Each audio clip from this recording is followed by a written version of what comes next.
शेतात राबणाऱ्या शेतकऱ्याला टीए नाही, वेतन नाही, सवलती नाही, कामाचे तास ठरलेले नाही, त्याच्या जीवाची हमी नाही. शेतीसाठी मुबलक पाणी नाही, पुरेशी वीज नाही, कामातून रजा नाही, देशाच्या अर्थव्यवस्थेचा भाग. योजनांचा बट्ट्याबोळ, सवलतींचा बोजवारा, तरीही तो खपतो उन्हात, पावसात, थंडीत आणि चक्रीवादळात. अशाच काही वादळी कथा, उपेक्षित आणि अपेक्षित. माझं गाव माझा शेतकरी, न्यायासाठी खंबीर व्यासपीठ. पहा फक्त कृषी समृद्धी न्यूज.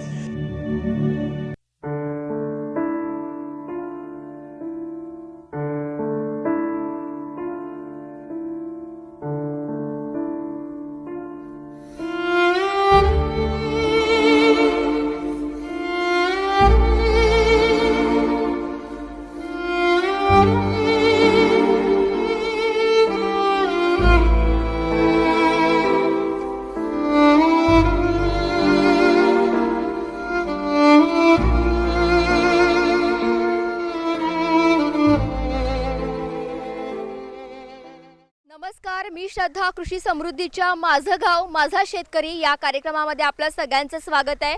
प्रेक्षक हो, आपल्या सगळ्यांना माहिती आहे की आपण या कार्यक्रमाअंतर्गत अनेक अशा गावामध्ये जाऊन सर्वे करतोय की तिथे स्थानिक पातळीवर शासनाच्या ज्या योजना आहे, निधी आहे, ज्या सगळ्या राबवल्या जातात का, नुसत्याच राबवल्या जात नसून 100% त्या अंमल होतात का, या सगळ्या गोष्टींचा आपण आढावा घेतो आणि प्रत्येकच गाव आपण हळूहळू पूर्ण करतोय. तसंच आज आपण आलेलो आहे वर्धा जिल्हा अंतर्गत येणाऱ्या अगदीच 5 ते 6 किलोमीटर अंतरावर असलेलं हे गाव आहे पालोती. आणि पालोती या गावामधल्या काय समस्या आहे, त्यांचं काय म्हणणं आहे, किती योजना आहेत, काय आहे, ह्या सगळ्या गोष्टींचा आपण आढावा घेणार आहोत, गावकऱ्यांशी चर्चा करणार आहोत. पण त्यासाठी आधी आम्ही जेव्हा गावात आलो त्या गावामध्ये आम्हाला दिसलं हे बस स्थानक आहे. तुम्ही विचार करू शकता, हे बस स्थानक आहे आणि या बस स्थानकामध्ये आधी खाली रेती टाकलेली आहे आणि त्याच्यावर काटे ठेवले गेलेले आहे. म्हणजे सुरुवातच या गावाची काट्यापासून आहे. विचार करा, मेट्रो जिथे आपण महामेट्रो आणि मेट्रो सिटी बनण्याच्या मागे लागलेलं सरकार आज या गावामध्ये बसस्थानकासाठी सुद्धा असं बसस्थानक असेल, प्रवासी निवारा जर असा असेल, तर या गावाची इथून परिस्थिती अशी आहे तर शेवट काय असेल.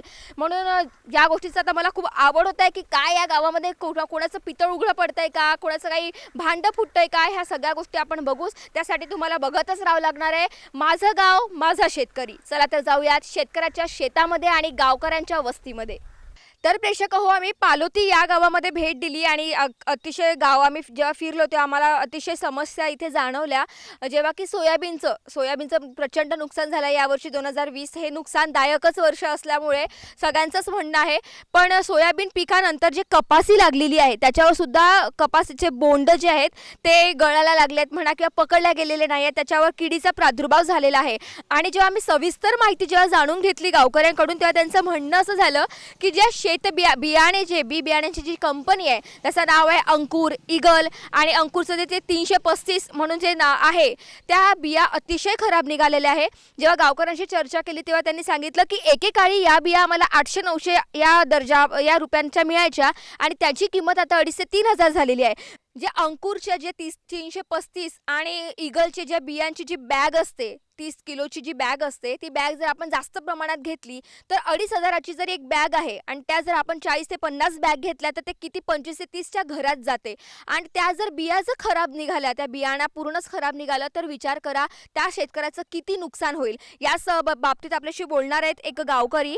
नमस्कार सर, आपलं नाव? माझं विजय बोकडे, पालोती. विजय बोकडे, पालोतीचे आहेत हे. सर, किती एकर शेती आहे आपल्याकडे? माझ्याकडे 10 एकर शेती आहे. 10 एकर शेतीमध्ये आपण काय काय लावलं यावेळेस? माझ्याकडे 5 एकरमध्ये सोयाबीन आहे आणि 5 एकरमध्ये कपासी, तुरी. 5 एकरमध्ये तुम्ही सोयाबीन लावलं. बरं, सोयाबीनची यंदाची तुम्ही परिस्थिती काय सांगाल, इतर परिस्थिती शिवाय यावेळेसची? तर दरवर्षीप्रमाणे जर विचार केला तर यावर्षी आम्ही 335 व्हेरायटी आहे अंकुरची, ती आम्ही आमच्या शेतामध्ये पेरलेली आहे. पण यावर्षी सुरुवातीला आम्ही जेव्हा पेरणी केली त्यानंतर लगेचच आम्हाला 8-10 दिवसामध्ये त्याची उगवण शक्ती आम्हाला 70-60% मिळाली. आणि त्यानंतर 60% मिळाल्यानंतर ते उगवण शक्ती कमी प्रमाणात होती, परंतु आम्ही ते डबल पेरणीच्या याच्यात नसल्यामुळं ते आम्ही डबल पेरू शकलो नाही, बियाणं महाग असल्यामुळं. आणि नंतर जर आता यावेळेस विचार केला तर आम्ही ते उगवणशक्ती कमी होती आणि आता सोयाबीनला शेंगाचं प्रमाण जे दाण्याचं प्रमाण असते शेंगाचं ते लागवडीमध्ये खूप 5% 10% मिळाले आम्हाला 100%मध्ये. तर त्यामुळं खूप नुकसान झालेलं आहे आणि आता पाऊस आल्यामुळं पुन्हा परत त्याचं नुकसान होऊन आता ते म्हणजे आमचं एकरी 10 ते 12 हजार रुपये नुकसान झालेलं आहे. एकरी 10 ते 12 हजार आणि 5 गेलं तर म्हणजे भरपूर त्यांचं नुकसान झालेलं आहे. 60 ते बरं 70,000 रुपये 60 ते नुकसान 70. आमचं म्हणजे यावर्षीचं पूर्ण शेतीमध्ये झालेलं आहे ते 5 एकर. पण जेव्हा नुकसान होतं तेव्हा जो अधिकारी असतो, वरिष्ठ अधिकारी त्या पातळीवरचा, ते त्यांनी पंचनामे तर करत असतील, ते मग तुम्हाला किती भरपाई मिळते त्याची? भरपाई अजून तर गव्हर्नमेंट तर शासनाकडून मिळाली नाही, सोयाबीनची काहीच नाही अजून. आणि मिळालीच तर किती प्रमाणात, पूर्ण भरपाई मिळत असते का? नाही, सोयाबीन बाबत आतापर्यंत कापसाची वगैरे मिळाली होती, पण सोयाबीनची अजूनपर्यंत आम्हाला भरपाई कोणत्याही प्रमाणात मिळाली नाही. कापसाची किती मिळाली होती? कापसाला त्यावेळेस ते कीड आली होती त्यावेळेस 3 ते 3.5 हजार रुपये हेक्टरी प्रमाणे मिळाले होते. 3 ते 3.5 हजार रुपये. 3 ते 3.5 हजारामध्ये त्यांना लागवडीचाही खर्च निघाला नसेल नक्कीच. बरं, आणि मग तुम्ही आणखी यासाठी काय उपाययोजना करता? आता पीक तर गेलं हातातून, तर त्याची विल्हेवाट कशी लावता तुम्ही? कोणी कोणी जनावरच याच्यात टाकून देतात, शेतामध्ये शिरवून यावर्षी टाकतात. तर मॅडम जे सोयाबीनचे पीक आहे ते कापणीसाठी परवडत नाही. कारण का एकरी 2,000 रुपये त्याचा खर्च आहे आणि 5 एकरमध्ये 10,000 रुपये त्याचा खर्च येतो. आणि सोयाबीन जर ते कापणी करून जर त्याची मशीनचा खर्च 2 ते 2,500 रुपये काढण्याचा आहे. हा जर खर्च पकडला तर आपल्याला 15-20 हजार रुपये खर्च येईल. तर त्यात आम्हाला जर सोयाबीन आम्ही काही शेतकऱ्यांनी काढलेलं आहे तर त्या 4 ते 5 एकर म्हणजे एकरी 1 पोतं सोयाबीनची पीक मिळालेलं आहे आणि त्याचा भाव पावसामुळे खराब झाल्यामुळे 1500 ते 1600 रुपये मिळून राहिला. म्हणजे 10,000 रुपये त्यातून उत्पन्न मिळत नाही आहे. त्यामुळं आम्ही एकच काम केलेलं आहे की त्यात रोटावेटरनं ते सोयाबीन पूर्ण मळणी करून टाकलेली आहे आणि तुरी जी आहे तुरी त्यामध्ये लावलेला आहे. त्याच्यावरती आता काय पीक मिळू शकते त्याच्यावरती अवलंबून आहे. म्हणजे बघा प्रेक्षको, किती मोठी शोकांतिका ही. आपणच एखाद्या याला पिकाला आपण खत पाणी घालायचं, त्याला मोठं करायचं आणि जेव्हा त्याने बिया आपल्याला जे उत्पन्नच दिलं नाही तर त्याच्यावर मग रोटावेटर फिरवायचा आणि अशा आपण कितीतरी घटना बघतो.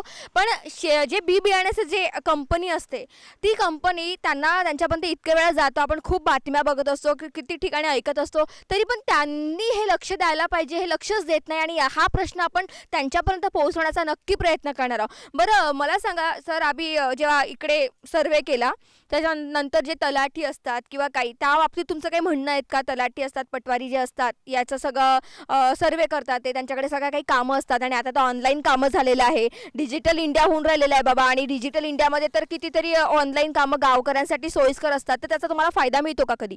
फायदा तर मिळतोच म्हणा, पण आता कसं आहे, आता या लोक जरा कसे अधिकारी लोक थोडेसे आता या गव्हर्नमेंटच्या त्याला सपोर्टच आहे. जे खालचे लोक आहेत त्यांना त्याचं माहितीच नसते.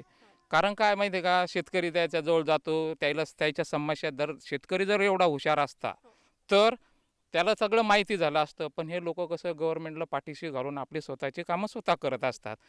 मग त्यामुळं कसं ह्या शेतकरी लोकांना त्याच्यापर्यंत जाणं, त्यांच्यापर्यंत हेरपाट्या मारणं, येणे जाणे करणे आणि त्यातल्या त्यात तो कसा पहिलाच कन्फ्यूज असतो शेतीमधून की बा मला हे माल निघन ते माल. आणि त्याच्यासाठी आता नवीन नवीन योजना सुरू केलेल्या आहे त्यांनी की बा 7/12 काढा, हे करा, तेव्हा तुमचा माल विकत घेऊ, हे करू ते. पण त्या शेतकऱ्याच्या इथंच माल नसन आणि जर एका पटवाऱ्याकडे 4-4 गावं असेल तर तो कुठे लक्ष देणार? त्याच्यासाठी प्रत्येक अधिकारी लोकांनी प्रत्यक्ष या गावात येऊन दर्शक त्याच्याशी या शेतकरी लोकांशी, गोरगरीब लोकांशी चर्चा करून त्याची काय समस्या आहे ते सोडवण्याचा प्रयत्न करायला पाहिजे. बरोबर आहे. जसं की गव्हर्नमेंट जे आहे ते त्यांना असं वाटतं, जे सरकारला वाटतं की आपण ज्या योजना काढतो त्या गावपर्यंत पोहोचतच आहे आणि गावकऱ्यांना असं वाटतं की सरकार आमच्यासाठी काहीच करत नाही. कारण की कसं ना, मधातला जो हे असतो अधिकारी वर्ग आहे तिथेच कुठेतरी पाणी मुरतंय असं असेल का? आणि जर पाणी मुरतंय तर त्याचा कोणी छडा का लावलेला नाही? हे साफ आहे, सांगतात आहे गावकरी की आपल्यापर्यंत येत नाही. आणि ऑनलाईन कामं होऊन सुद्धा, जसं की ऑनलाईन ह्या गोष्टी कशासाठी केलेल्या आहेत तर शेतकऱ्यांसाठी शेतकऱ्यांचं काम सोपं व्हावं यासाठी, त्याला खर्चिक होऊ नये. कधी खूपशा गोष्टी असतात की तो जाऊ शकत नाही, कागदपत्र जमा करणं, ह्या सगळ्या गोष्टी, म्हणून ऑनलाईन कामं केलेले आहे. आणि ह्याचमुळे, ह्या ऑनलाईन कामामुळे शेतकऱ्यांचंही काम सोपे होतं आणि जो काम करतो, करून देतो, त्याचंही काम सोपे होतं. पण जर असं असून सुद्धा जर त्याच्या हातून केला जात नसेल तर ही किती मोठी गोष्ट आहे. बरं, दुसरे आपल्याकडे आणखी शेतकरी, यांना आपण विचारू शकतो. तुम्ही ह्या एकूणच या बाबतीत काय सांगाल, या जे सोयाबीनचं झालेलं आहे नुकसान म्हणा, किंवा गावकऱ्यांबद्दल म्हणा, गावातल्या समस्यांबद्दल? सोयाबीनचं नुकसान तर यावर्षी भरपूर आहे, कारण पावसामुळे झालं आणि 335 बियाणं असल्यामुळे ते काही उगवलं नाही चांगल्या पद्धतीनं. त्याच्यामुळे त्याचं नुकसान भयानक आहे, कारण कास्तकाराला काहीच नाही. आज ही सोयाबीन काढलं आहे, याच्यातलं फक्त मला एकरी एक पोतं मिळाल्यासारखं झालं आहे. आणि त्याचा खर्च आहे 2,000 रुपये कापणीचा आणि काढणीचा वेगळा. त्याच्यामुळं काही मिळालं नाही. त्याच्यामुळे पुन्हा उलट खर्च बसलेला आहे तो उरावर, बाकी काही नाही. बरं, एक थोडासा दुसरा प्रश्न विचारते काका तुम्हाला. घरकुल योजना जी असते सरकारकडून, जी राबवली जाते, ती गावामध्ये संपूर्ण म्हणजे राबवल्या गेलेली आहे का? ज्याला खरंच लाभ मिळाला पाहिजे तो लाभ त्याला मिळालेला आहे की भलत्यालाच मिळालेला आहे असं वाटते तुम्हाला? नाही, लाभ पुष्कळ लोकांना मिळाला. आमच्या इथे तर मिळालाच आहे. आणि आमच्या इथला सरपंच जरा थोडासा चांगलाच माणूस आहे, त्याच्यामुळे काहीही नाही. त्यांनी सगळ्यांना लाभ दिला आहे, बाकी काही नाही त्याच्यामध्ये. बरं, म्हणजे या गावामध्ये थोडी घरकुलबद्दल म्हणा किंवा कुठल्या योजनेबद्दल थोडासा कमी त्रास आहे. पण मेन प्रश्न आहे बियाणंच व्यवस्थित नाही आहे यावेळेसचं. तर हा एक ज्वलंतच प्रश्न आहे बियाणांचा. कारण त्यांना जेव्हा ते लोक बी उत्पन्न करतात तेव्हा नक्कीच त्यांनी एकदा परीक्षण करायला पाहिजे की हे खत इतकं टाकल्याच्या नंतर ही बियाणे चांगले उत्पन्न देईल का. कारण शेतकरी जो आहे ना, हा गर्भश्रीमंत माणूस नाही आहे, ज्याच्याकडे स्वतःहून तो जेव्हा पेरेल तेव्हाच तो स्वतःच्या पोटात घालेल आणि आपल्याला चारेल. म्हणून ह्या गोष्टीकडे लक्ष द्यावंच लागेल. आणि बघूयात, आणखी आपण गावामध्ये जाणार आहोत, आणखी आतमध्ये किती किती समस्या आहे याचा आपण आढावा घेऊन त्या प्रश्नांवर चांगल्याने लक्ष घालून त्या प्रश्नांची काही उत्तरं मिळत आहेत का याचा आपण प्रयत्न करू.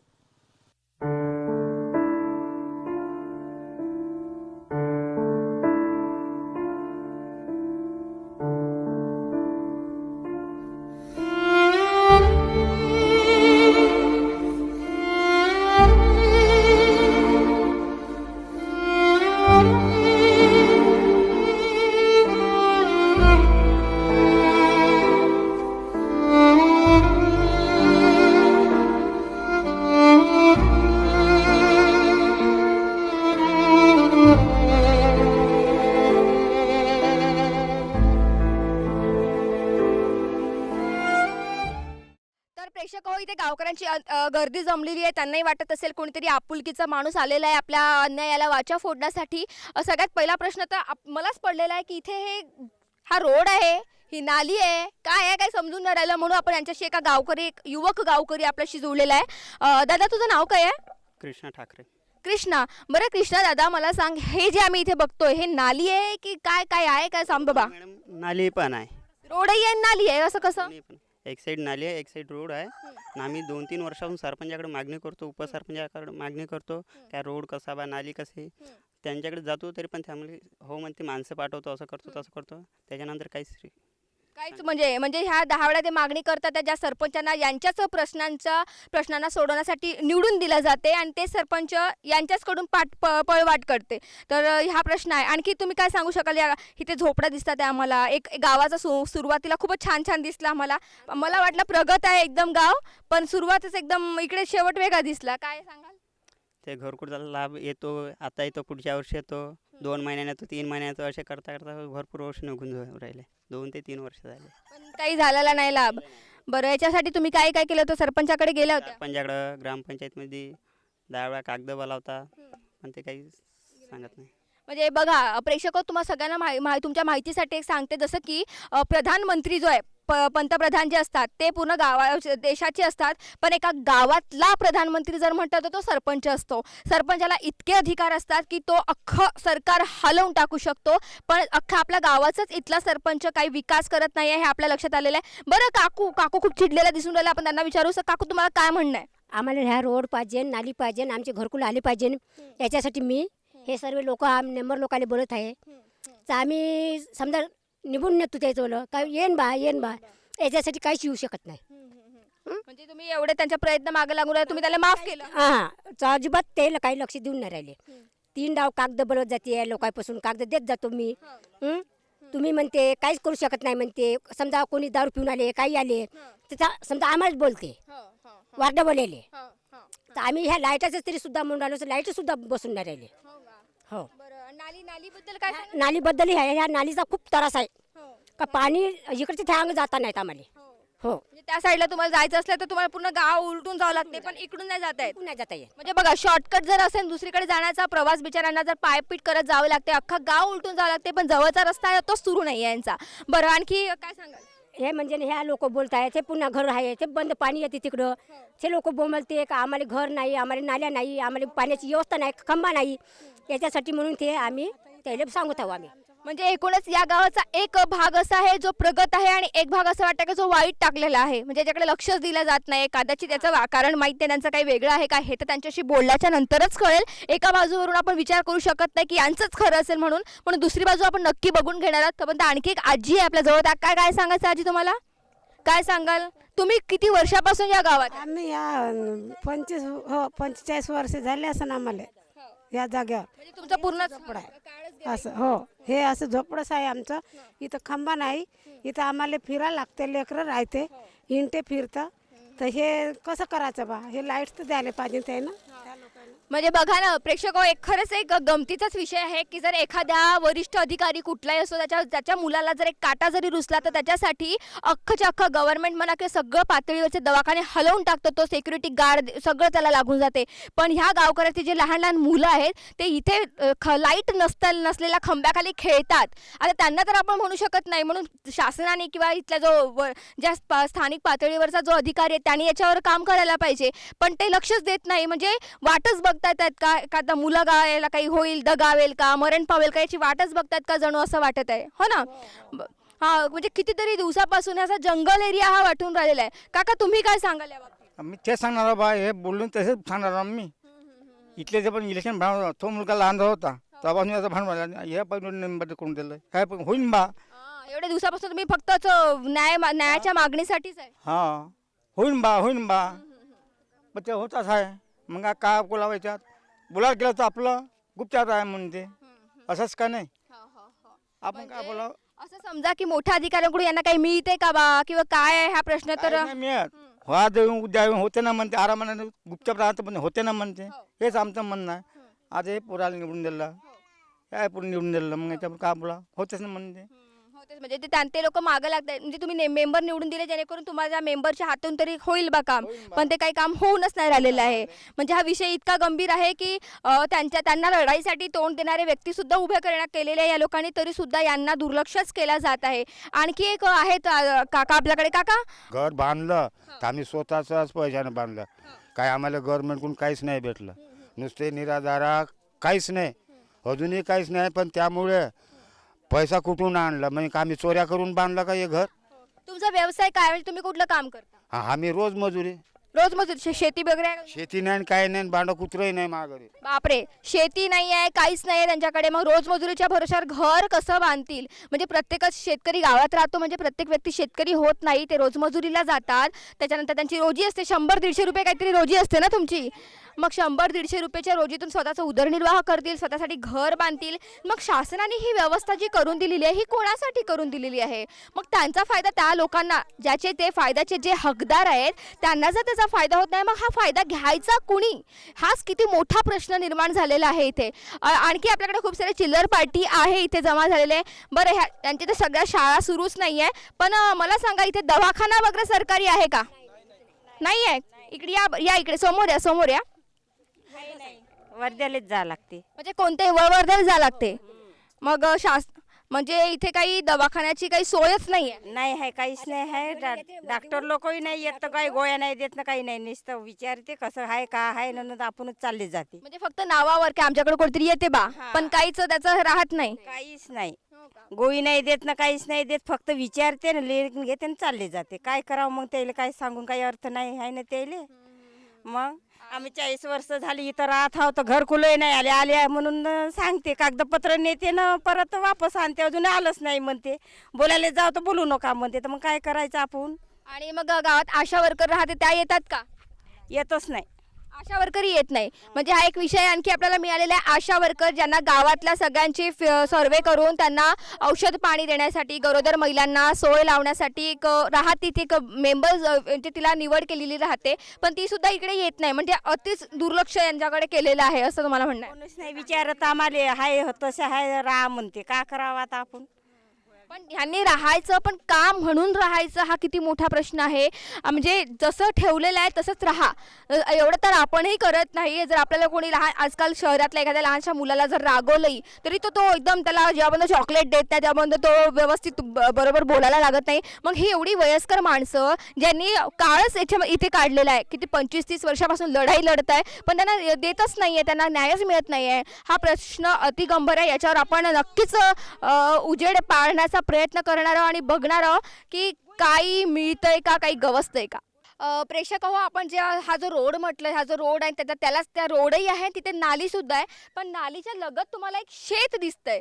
ते शेत आहे एका व्यक्तीचं, ज्यांचं म्हणणं आहे की ह्या नालीचं पाणी माझ्या शेतामध्ये जातं आणि शेतामध्ये जे काही ते पिकवतात, जे काही उत्पन्न घेतात त्या उत्पन्नामध्ये ह्या नालीचं पाणी असतं. तर हा आरोग्याविषयी किती गंभीर आहे की तुम्ही ते जे पिकलेलं फळभाजी असो, कुठलाही भाजीपाला असो, काय असो, ते आपल्या पोटात जाईल. तर हा आपल्या शरीरासाठी किती हानिकारक असणार आहे. याच बाबतीत ते बोलणार आहे. या शेताचे जे मालक आहेत ते बोलणार आहेत. आपलं नाव काय आहे?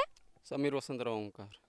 समीर साहेब आपल्यासोबत आहे. आता मी साहेबच म्हणेन आपले, पण ह्यांच्या शेताबद्दल तुम्हाला काय तक्रार आहे, काय म्हणणं होतं? काय नाही, पूर्ण गावातलं पाणी येते, ते नाली पूर्ण पाझरचं पूर्ण पाणीच आहे तिथं खारीत. तुम्हाला जाण्या येण्यासाठी नेहमीच अडचण होत असेल त्याच्या? नाही अडचण की नाही, समोरून आहे रस्ता पण तिथपर्यंत आहे. ते बंद गावातलं जे पाणी येते ना ते इथून पूर्ण तिकडे मारते.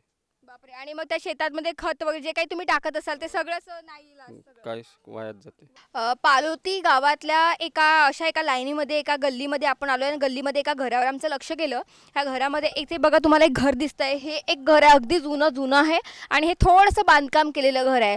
तर एक विषय म्हणजे असा आहे की ह्या गावामधले असे काही 1-2 जे घरं आहेत त्या घरांना खरं घरकुलच मिळत नाही आहे. आता हे असं कसं आहे तर माहिती नाही की सरकार तर देते, सगळ्यांनाच देते, मग हे इथं यांनाच नाही आणि त्यांनाच असं का बरं आहे माहिती नाही. मग शेवटी काय झालं, हा व्यक्ती कंटाळला, ज्यांच्या कोणाचं हे जे घर आहे त्यांनी खूप प्रयत्न केले, खूप अर्ज दाखवले, कितीतरी वर्षापासून ह्या गोष्टी केल्या. मुली लहानाच्या मोठ्या झाल्या. त्यांच्या लग्नाचा जेव्हा विषय आला तेव्हा त्यांना वाटलं की नाही, मुलगा जेव्हा बघायला येतो तेव्हा त्याला घरदार व्यवस्थित पाहिजे असतं. म्हणून त्यांनी काय केलं असावं तर आपला मेहनतीचा जो पैसा होता तो गोळा केला, कर्ज घेतली असेल, उसनवारी घेतली असेल. मग त्यांनी जे काही थोडंसं घर बाकी होतं त्यांना तसंच ठेवलं, पण जो महत्त्वाचा जो काही भाग होता त्याच्यात त्यांनी घर बांधकाम केलं.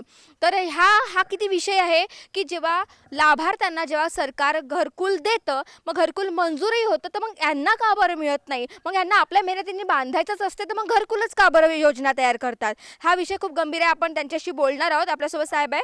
साहेब, जरा नाव सांगा तुमचं. संजय नर कळमका.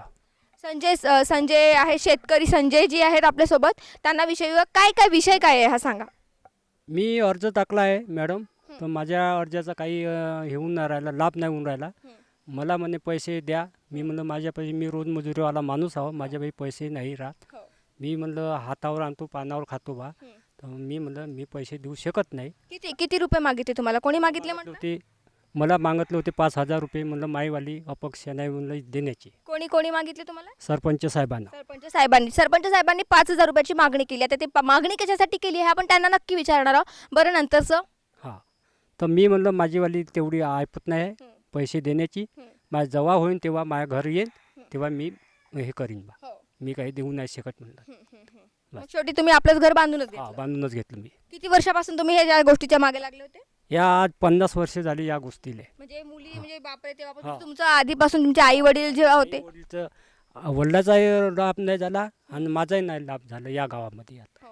म्हणजे बापरे, किती बिकट परिस्थिती आहे यांची. आधीच हातावर आणणे पानावर खाणे अशी परिस्थिती असताना त्यांना घर बांधावंच लागलं. वाट बघत असते योजनांची. योजना येतात पण अंमल होत नाही तर का होत नाही तर असे पैसे घेतले जातात. 5,000 रुपये का बरं आणि का म्हणून द्यायचे? बरं, द्यायचे आहे तर त्यांनी सविस्तर सांगायला पाहिजे की ह्या गोष्टीसाठी लागतात. पण आमच्या माहितीनुसार ह्या गोष्टीसाठी पैसे तर लागत नाही.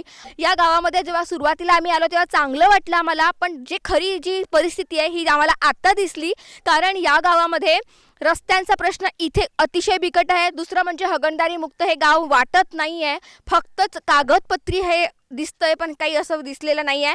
त्यानंतर जे तुम्हाला झोपड्या दिसतील, तुम्हाला झोपड्या दिसेल, त्या झोपड्या म्हणजे या लोकांना घरकुल मिळालेलं नाही आहे. घरकुल म्हणजे ही एक शासनाने राबवलेली खूप चांगली योजना आहे, ज्या लाभार्थ्यांना मिळायला पाहिजे त्या लाभार्थ्यांना इथे घरं मिळालेले नाही आहे. हे तुम्ही या गावकऱ्यांना बघू शकता, अतिशय लहानसे चेहरे करून हे गावकरी इथे म्हणतात आहे की त्यांच्या चेहऱ्यावर म्हणण्यापेक्षा आपल्याला समजून जायला येतं आहे की यांना काहीतरी अडचण आहे. हे घर बघू शकता, हे टिनाचं, ह्या कोरोनाच्या काळामध्ये असे घरं आणि असा कचरा ज्या घराच्या मागे असेल त्या लोकांचा आरोग्याचा विषय कसा असेल. एकीकडे आपण सॅनिटायझर घेतो, एकीकडे आपण मास्क लावतो, पण जर घराच्या आजूबाजूचा परिसरच असा असेल तर कुठला सॅनिटायझर आणि कुठला मास्क, कुठली साबण या अस्वच्छतेला दूर करेल. आणि हा विषय आपण नक्कीच सरपंचाकडे घेऊन जाणार आहोत, विचारूया. मला असं वाटतं ह्या प्रश्नाचं उत्तर त्यांनी द्यायलाच पाहिजे आणि त्यांना द्यावंच लागेल. जाऊया आता थेट सरपंचांच्या दरबारी.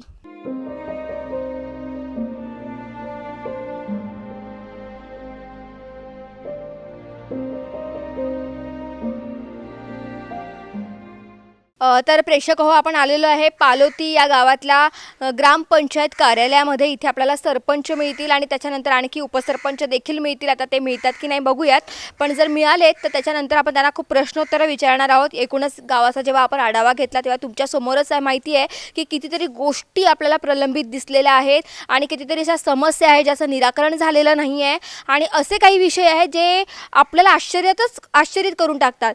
तर ह्या सगळ्या गोष्टींचं काय आहे ते आपण त्यांच्याशी विचारणार आहोत. तर तुम्ही मात्र बघत राहा हा आपला कार्यक्रम माझं गाव माझा शेतकरी. या इथल्या ग्रामपंचायतमधल्या कार्यालयामध्ये आलेले आपल्यासोबत आहे उपसरपंच साहेब आणि सरपंच, महिला सरपंच आहेत आपल्यासोबत, ज्यांचं नाव आहे नीता कांबळे, आणि उपसरपंच साहेब आहे ज्यांचं नाव आहे रवींद्र राऊत. आपण यांना प्रश्न उत्तर विचारणार आहोत. सगळ्यात पहिला प्रश्न मी विचारणार आहे महिला सरपंच ज्या आहेत नीताताई यांना. ताई नमस्कार. बरं मलाही सांगा, तुमचा किती वर्षाचा कार्यकाळ आहे हा? किती वर्षापासून तुम्ही आहात? 3 वर्ष झाले. 3 वर्ष. 5 वर्षाचा कार्यकाळ आहे 5 वर्ष मला पदावर यासाठी 3 वर्ष झाले. मला सांगा, ह्या गावामध्ये जेव्हा आम्ही एकूणच पाहणी केली भरपूरसे प्रश्न दिसले आम्हाला, तर ह्या गावाचं एकूण क्षेत्रफळ किती आहे सांगा. आपल्याला सांगतील या गावाचं एकूण क्षेत्रफळ किती आहे ना? सांगतील मॅडम. मॅडम इकडे सांगा तुम्ही. क्षेत्रफळ तुमचा अभ्यास आहे, 3 वर्षापासून आहात मॅडम तुम्ही, 3 वर्षाचं क्षेत्रफळ सांगा ना. बरं ठीक आहे, मी तो विषय प्रेक्षक हो, आपल्या सरपंचांना आपल्या गावात क्षेत्रफळ माहिती नाही. दुसरा प्रश्न माझा हा आहे, तुमच्या गावाची लोकसंख्या किती आहे मॅडम? 2,500 लोकसंख्या आहे 2007च्या गणनेनुसार. हां, 2007च्या जनगणनेनुसार. बरं, जेव्हा आम्ही गावामध्ये फिरलो मॅडम, गावामध्ये 2 भाग दिसले आम्हाला. असे एक गाव म्हणजे स्वच्छता सुंदर असं दिसलं सुरुवातीपासून. दुसरं म्हणजे या गावाचा आम्हाला जो मागचा भाग पाहिला आम्ही, तिथे अतिशय घाण दिसली. एकीकडे भारत स्वच्छता अभियान सुरू आहे आणि तुमच्या गावामध्ये आम्हाला घाण दिसावी. पाहुण्यांचं स्वागत एका घाण पद्धतीनं व्हावं, याबद्दल तुम्ही काय सांगाल?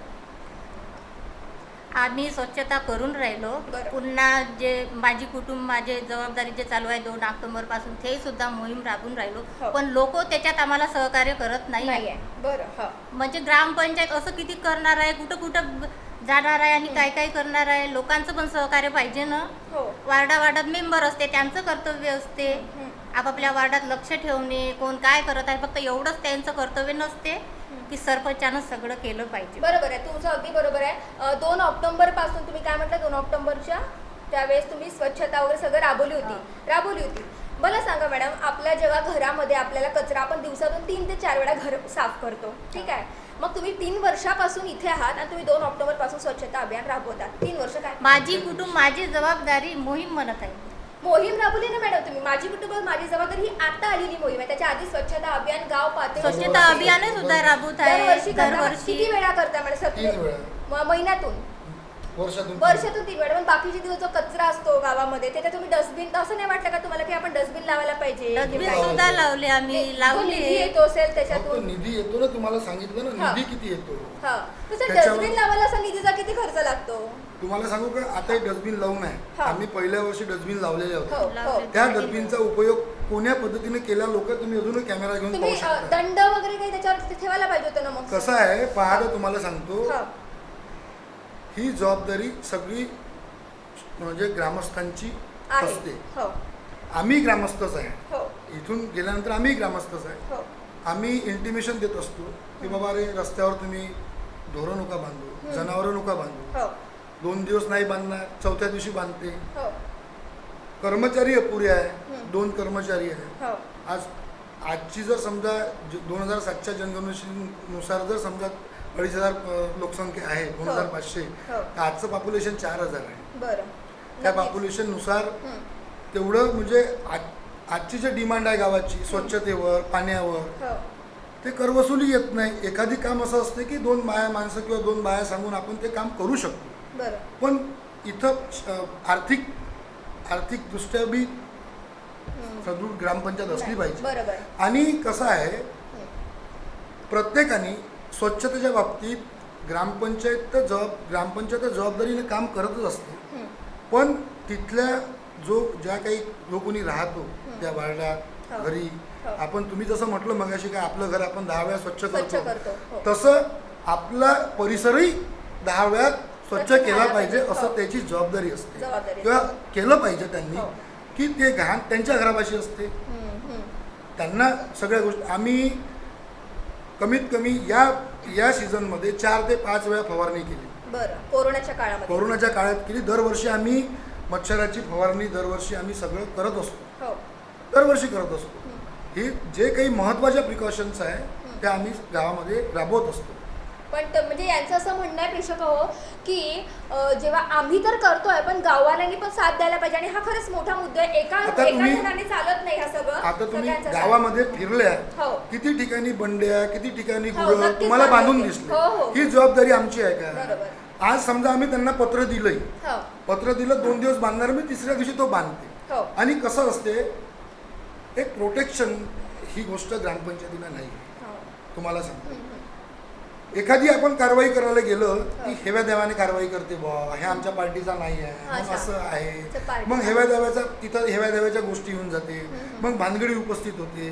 त्याच्यापेक्षा आपल्याला पट्टे ते ग्रामपंचायतीतून राबवायचं आणि कागदोपत्री जे होते ते करायचं. ह्या सगळ्या गोष्टी आहेत. बरोबर आहे. म्हणजे यांचं असं म्हणणं आहे की एका जणांनी केल्याने नाही होत, सगळ्या बाकीच्या पण व्यक्तीने साथ द्यायला पाहिजे.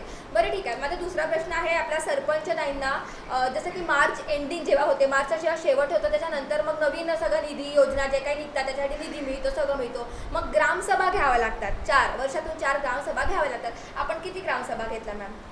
4 तर हे कंपल्सरीच आहे. हो आणि तसं योग्य वाटलं तर आम्ही ग्रामसभा घेऊ मदत घेतो. त्याच्यामध्ये तुम्ही काय सांगता, म्हणजे कशा पद्धतीनं म्हणजे काय अंमलबजावणी करणार त्याच्यामध्ये? आम्ही ग्रामसभा असली तर दवंडी देतो. हां दवंडी देता. लोक येते, ज्यांना या वाटते येते, कोणी नाही येत. त्यांच्या काय समस्या आहे ते आमच्या ग्रामसभेत मांडतात. हो. आम्ही त्यांना जे उत्तर द्यायचं आहे, त्यांचं काय मत आहे ते आम्ही त्यांना प्रश्न त्यांचे सॉल्व्ह करतो. हो. बरं आम्ही जेव्हा तर आढावा घेतला ते रस्ता दिसला आम्हाला मागचा आहे. तो रस्ता एका शेतातून गेलेला होता सर, आणि तिथे नाली होती त्या शेतामध्ये. आम्ही जेव्हा विचारलं तेव्हा ते म्हणाले की आम्ही खूप अर्ज केलेले आहे आणि खूपच कागदीपत्री झालेला आहे. हां तर तिथे तो नाला इतका असं वाटत होतं का रस्ता आहे की नाला आहे की ते त्याला बाजूला शेत होतं सर. त्याचं उत्तर काय द्याल? कसं आहे, या चालू वर्षात 2019 मध्ये हां MMY मध्ये काम झालं आहे, मुख्यमंत्री ग्रामीण सडक योजनेमध्ये. हां ते काम तिथं पुलाचं काम चालू होतं. हो ते पुलाचं काम चालू असताना सदर जो कॉन्ट्रॅक्टर आहे हो त्यांनी ते काम अपुरं ठेवलं. बरं मी 3-4दा कलेक्टरला पत्र दिलं, त्या सदर यंत्रणेला दिलं, त्या एक्झिक्युटिव्ह बरोबर बोललो, डेप्टी इंजिनियर बोललो, पण त्यांच्याकडून काही तसं म्हणजे समाधानकारक उत्तर आलं नाही. हां आणि त्याच्यानंतर तो कॉन्ट्रॅक्टरही काम करायला तयार नाही. आम्ही त्या दिवशीच माझ्याकडे OC आहे, मी कलेक्टरला पत्र निवेदन दिलं त्याबद्दलचं, कारण त्याचा जाण्या येण्याचा त्या शेतकऱ्यांना खूप त्रास होत आहे. बरं हो तरी त्यांनी सांगितलं का आम्ही आता सँड नाही आहे, सँड चालू झाल्यावर आम्ही काम करणार आहे, किंवा आमच्याकडे फंड नाही आहे, त्या कोरोनाच्यानं सगळे कामं फंड वापस गेला आहे, असं त्यांनी उडवाउडवीचं उत्तर दिलं. पण आम्ही त्यांना लेखी स्वरूपात पत्र दिलं आहे, त्याचं अजून उत्तर आलं नाही. सर कितीतरी वर्षापासून हा प्रश्न आहे. पण वर्ष नाही झाले ना, आता हे कामच चालू आहे ना. कारण आम्हाला जेव्हा गावकऱ्यांशी जेव्हा आम्ही हां तर बोलतो सांगतो ना मॅडम, हा रस्ता सालोड आणि पालोती हा एक शिवपांधन रस्ता होता पहिले. बरं हा शिवपांधन रस्ता मग त्यावेळेस मी पहिल्यांदा ज्यावेळेस इथून निवडून आलो, एक 7-8 वर्षा पहिले, त्यावेळेस त्याचा VRS मध्ये टाकला मी तो रस्ता. तो VRS मध्ये टाकल्यानंतर तो शासकीय रस्ता झाला. त्यानंतर त्याच्यात ते खडीकरण त्यांनी केलं. खडीकरणाचं काम केल्यानंतर हा इथे एक मोठा एक ते पुलाचं काम राहिलं होतं बाकी. मग त्याचा त्यांनी ते मागच्या बजेटमध्ये घेऊन त्या बजेटमध्ये त्यांनी तो माननीय मुख्यमंत्री ग्रामसडक योजनेत तो त्याला मंजुरी आली. त्या बजेटमध्ये त्या यंत्रणेला ते काम दिलं आहे. आता ते जवळपास 1.25 कोटीचं काम होतं. तर ते काम सावंगी ते पालोती ते सालोड असं ते काम होतं. तर ते काम अजून आता अर्धवटच आहे. ते काम ते कोरोनाच्या मनात ते अर्धवट असल्यामुळं ते त्या लोकांना त्रास होत आहे. पण सर एक विषय आहे त्याला बाजू लागून जो शेत आहे ना सर, त्या शेताला निदान हे काम शासन स्तरावर होईल तेव्हा होईल, पण त्या शेताच्या सुरक्षिततेसाठी तुम्ही कोणत्या उपाययोजना केल्या? कारण की त्यांना मी खूप स्वतः त्रास होतोय. सांगतो ना मॅडम, मी अजूनही 10 कास्तकाराला बोलवा. मी स्वतः म्हणजे एकही ग्रामपंचायतचा निधी न घेता मी स्वतः मशीन बोलून 2 पाईप बोलून तिथे पाईप टाकून दिले. पण एक 8-10 दिवसा पहिले जो मोठा पूर आला ना, त्यांनी ते दोन्ही पाईप वाहत गेले. तुम्हाला जर खोटं वाटत असेल तर मी आता 2 कास्तकाराला विचार, त्यांचं बोलणं ऐकून घ्या. बरं ठीक आहे. आणि दुसरा विषय आहे की त्याच रोडला लागून सर आम्हाला घरकुलचे म्हणजे आता एकीकडे खूप तुमचं गाव इतकं छान असताना सगळ्यांना घरं असताना दुसरीकडे तिथे घरकुल नाही आहे. आणि ते गावकरी म्हणाले की आम्ही किती 30-40 वर्ष होऊन गेले आम्हाला घरकुलच नाही. त्याचं उत्तर मला सरपंच नाही मी सांगतो त्याचं उत्तर. 1 मिनिट, कारण हा नवीन आहे, 3च होत्या, मला 10 वर्ष झाली. बरं. कसं आहे, ज्यावेळेस मी पहिल्यांदा इथे आलो त्यावेळेस त्या मोहल्ल्यात एक तरी घर झालं होतं का? गावातील लोकांना विचार, एक तरी घर. त्यावेळेस एकही घर तिथे झालं नव्हतं. ज्यावेळेस मी आलो ती जागा यांच्या नावावरही नव्हती. पहिला मुद्दा. मी यांच्या नावावर म्हणजे शासनाचं ते सर्क्युलर आलं होतं की तुमच्या स्तरावर तुम्ही ते जागा त्यांच्या नावावर, तुम्ही यांच्या नावावर टॅक्स पावत्या केल्या, यांच्या नावावर घरं म्हणजे ते जागा झाल्या. तिथे जवळपास आज 25 घरं झाली. तिथे जवळपास 50 घराची वस्ती आहे. 25 घरं झाले माझ्या माहितीनुसार, 1-2 कमी जास्त होईल त्याच्यात, अंदाजे सांगत आहे. 25 घरं झाले. आता त्याच्यातले जे राहिलेले लोक आहेत, जसं जसं शासनाचं टार्गेट येत आहे तसं तसं आम्ही 2-3 लोक तिथलेच टाकत आहे. आताही तिथं कामं चालू आहे घराची. ते पाहिलं का तुम्ही? आम्ही बघितलं. चालू आहे ना, आताही चालू आहे. तर हे 10 वर्षाच्या पहिले, 7-8 वर्षाच्या पहिले एक तरी घर झालं त्यांना विचारा. एक तरी म्हणजे 40 वर्षामध्ये एकही घर नाही झालं. आणि या मागच्या 5-6 वर्षामध्ये ते घरं झाल्या. तुम्ही कोणालाही विचारू शकता. पण असं आहे ना सर, एक व्यक्ती आम्हाला असे मिळाले ज्यांनी सांगितलं की 5,000 रुपयाची मागणी करण्यात आली आहे इथनं. नाही काही बोलण्यात काही अर्थ हा नाही. विषय खोटा नाही असू शकत ना सर, कारण की बिलकुल खोटा आहे. जर कोणी म्हटलं असेल तर त्यांना माझ्यासमोर आणायचं आणि माझ्या समोर बोलायला लावायचं की मला पैसे मागितले. त्यांनी सांगितलं आम्हाला की आम्हाला 5,000 रुपये मागितले. या गावामध्ये मॅडम स्वतःच्या हाताने त्यांनी बांधलं. या गावात मी सांगतो तुम्हाला, या गावात एकाही घरकुलवाल्यापासून आम्ही 500 रुपये का 5 रुपये कधी घेतले नाही. जवळच्या पैशाने पैसे लावूनही आजपर्यंत कामं केलेली आहे. ही वस्तुस्थिती आहे. जर कोणी काही सांगत असेल तर ते तुम्ही ऐकून घ्या आणि तसं सांगा, असं काही माझं मत नाही. विषय तोच आहे ना सर, म्हणजे एक सांगते त्याला मी तर तुम्हाला ते नक्कीच आणेल तो विषय समोर. दुसरा विषय असा आहे की गावकऱ्यांशी सगळ्यांशी जेव्हा मी चर्चा केली तेव्हा त्यांना आम्ही विचारलं आशा वर्करबद्दल किंवा आरोग्य, ते शासकीय आम्हाला एकही आरोग्य केंद्र दिसलं नाही, त्याबद्दल काय, म्हणजे का बरं असं? आमचं गाव आमच्या इथे आरोग्य केंद्र प्रस्थापित नाही आहे. पण आशा वर्कर आणि आरोग्याचे जे कर्मचारी आहे, वडद म्हणून गाव आहे, तिथे दवाखाना आहे, तिथून आमच्या इथे येत असते. पण ते आले तरी व्यवस्थित त्यांना औषध पाणी म्हणा, गोळी व्यवस्थित दिल्या जात नाही असं गावकऱ्यांनी म्हटलंय सर. हे तुम्हाला मी दाखवील नक्कीच. तर ते याच्याबद्दल तुम्ही काय, की आता कोरोनाच्या काळामध्ये एकीकडे आपण एवढं स्वच्छता राबवतो, एवढे औषधोपचार सगळं सुरू आहे, मग आपल्या गावकऱ्यांना जर तापही आला तर औषध नको मिळायला म्हणजे काय खूप मोठी शोकांतिका आहे. पहा, तुम्हाला सांगतो, आमच्या इथे एक शिबिर झालं होतं. त्या शिबिरामध्ये आम्ही त्या जे काही कर्मचारी आहेत, डॉक्टर लोक, सेविका, त्यांना सांगितलं होतं की गावातला तुम्ही एक कॉल सेंटर द्या की जेणेकरून तिथे जाईल आणि ते त्यांची चिठ्ठी टाकन. म्हणजे तुम्ही सकाळी आल्यावर ते बॉक्स उघडायचा आणि कुणाचा काय प्रॉब्लेम आहे म्हणजे तुम्हाला कळेल की बाबा यांना हा त्रास आहे. आम्ही त्यांना भरपूरदा पत्रही दिलं, पण त्यांनी ते काही राबवलं नाही. आता ते त्यांची मनमानी. त्याच्यानंतर आम्ही त्यांच्या DOCला पत्र दिलं होतं, एकदा मी दिलं होतं पत्र. त्यांनी काही कारवाई केली नाही फारशी अशी. तरी ते लोक येत असतात. पण आता तुम्ही म्हणताय गोष्ट खरी आहे, मान्य आहे मला या गोष्टीचं. पण आता कसं आहे की त्यांनी त्यांचं काम करायला पाहिजे. आम्ही तर त्यांना नेहमीच सांगत असतो की बुवा गावातील आरोग्याच्या दृष्टीनं तुम्ही गावात फिरायला पाहिजे, तुम्ही कळवायला पाहिजे कोणचा साथ चालू आहे, कोणचं काय चालू आहे. त्यांचं काम आहे. कारण की जर मध्ये सरपंच आणि उपसरपंच एवढे अधिकार असतात की तो कुठलाही शासनाचा निधी खेचून आणू शकतो आणि आपल्या गावाला समृद्ध करू शकतो. त्यानुसार काही इतकं आम्हाला वाटलं मॅडम नाही. तुम्हाला सांगतो मी, हं. आता तुम्हाला वाटलं नाही वाटलं तर विषय वेगळा आहे, पण किती निधी आणला बाहेरून आणि निधी कसा आणा लागते, का करावं लागते, या गोष्टी माझ्यापेक्षा तुम्हाला जास्त माहिती आहे. ते आम्हाला बरोबर माहितीच आहे, बरोबर आहे ना. शासन पैसे किती देतात. आता 2 वर्षापासून दलित वस्तीचा सुधाराचा एकही रुपयाचा निधी नाही. बरं, निराधाराचा निधी मिळतो का इथे प्रत्येक कशाचा? व्यक्तीला? निराधार जो व्यक्ती असतो त्याला हां, महिन्याचा जो असतो महिन्याचा त्याला मिळतो. सगळ्यांना मिळतो. बरं सरपंच मॅडम तुम्ही सांगा, जसं तुम्ही 3 वर्ष या कार्यकाळ तुम्ही आता केला, असं कुठलं काम जर तुम्ही केलेलं आहे ज्याचं तुम्हाला असं वाटेल की नाही मी हे ठामपणे सांगू शकता की मी खूप चांगलं काम केलेलं आहे? 3 वर्ष म्हणजे खूप कमी नाही होत, कारण की 2 वर्षानंतर 3 वर्ष म्हणजे आता 2 वर्ष, आता 1 वर्ष झालं तर कोरोना. सर मॅम, कोरोनाच्याच कंडिशनमध्ये सुद्धा एखाद्या सरपंचाने जर भूमिका चांगल्याने निभवली ना तर त्याचंच नाव तर तुम्हाला आमच्या गावात आजपर्यंत एकही पेशंट नाही झाला. हेच काम चांगलं काम. हेच खूप मोठी गोष्ट आहे. आणि एकही पेशंट नाही. तरी दुसरं व्यतिरिक्त त्याच्या व्यतिरिक्त तुम्ही काय केलं? आता कोरोनाच्या काळामध्ये पेशंट न निघते तर हा विषय आहे सर, पण एका आणखी तुम्ही सुरक्षेच्या दृष्टीने नेहमी काय करत असता? जसे शेतामध्ये जंगली प्राणी येतात, हैदोस घालतात, शेताचे नुकसान करतात. आता अतिवृष्टी झाली तर ह्या अशा वेळेस काय? सर तुम्ही नाही, मला यांच्याकडून ऐकायचं आहे, तुम्ही काय सांगाल? थोडं समोर येऊन थोडं माहिती. शेतामध्ये जेव्हा हैदोस घालतात प्राणी, आणि हा प्रश्न मॅम सगळ्या गावकऱ्यांचा, आम्ही हाच गाव नाही, मी प्रत्येक गावामध्ये फिरलो आणि प्रत्येक गावामध्ये सांगतात की मॅडम आम्हाला इतकं काही म्हणजे बरं नुकसान झालं, पंचनामे करतात अधिकारी, ते आम्हाला फक्त 1600 रुपये 1700 रुपये भेटतात, जेव्हा की त्यांच्या बियाणाचाही खर्च निघत नाही. तर मग अशा वेळेस तुमच्या जर गावामध्ये असे नुकसान झाले आणि जर नसेल झालं आणि जर झालं याच्यानंतर तर तुम्ही कोणती जबाबदारी घ्याल याच्यामध्ये? काय, कारण की कागदपत्रावर तर कामच होत नाही. आम्ही शेतकऱ्यांना बोलावतो, ते कृषी सहाय्यक येतात आणि त्यांच्याजवळ काय काय म्हणजे योजना आहे त्या सांगतात त्यांना, शेतकऱ्यांना काही असलं ते फॉर्म भरा किंवा त्यांच्यापर्यंत ते त्यांच्या घरपर्यंत जातात, त्यांच्या समस्या विचारतात, पुन्हा त्यांची शेती पाहतात. शेतकरी सांगतात त्यांना, त्या ग्रामपंचायतमध्ये येतात, ग्रामसभेला असतात, काय पुन्हा ते प्रेक्षक तुम्हाला बघत आहे, तुम्ही एकदम त्याच्याकडे बघून सांगा, एकदम समाधान. कृषी मित्र आहे गावात, त्यांच्यासोबत संपर्क साधतात, मीटिंग घेतात.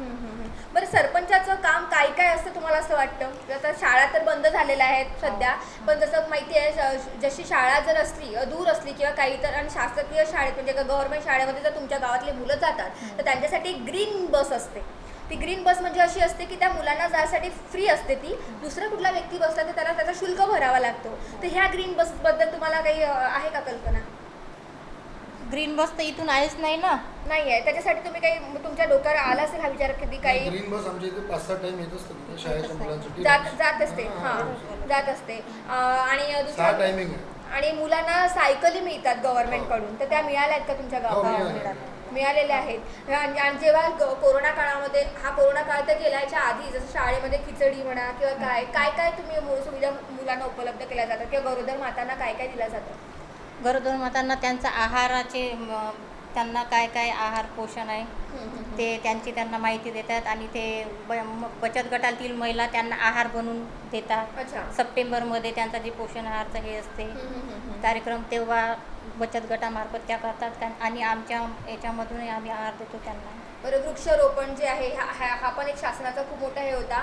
मला असं वाटलं की तुमचं गाव कदाचित आम्ही खाली येताना म्हणजे असं खोलवट भाग वाटलं, तर तिथे तुम्हाला असं वाटलं नाही सर कधी शेततळ्याची योजना आपण राबवली पाहिजे म्हणून?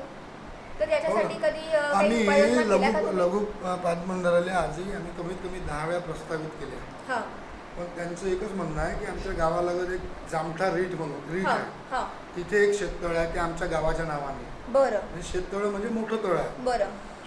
आणि शेततळ्याच्या बाबतीत एक 25,000 50,000ची कृषी विभागाच्या स्कीम होत्या. बरं. त्या आम्ही प्रत्येक शेतकऱ्यांना सांगितलं आहे हां. की बाबा 25,000 एवढ्या बाय 50 बाय 50चं, 50,000 100 बाय 100चं तुम्हाला करून मिळेल हां. आणि ते पैसे शासन देणार आहे. पण एकही कास्तकार तयार नाही झाला, कारण विस्तरित त्यांच्याकडे जमीन नसल्यामुळे ते शेतकरी त्यांनी केले नाही.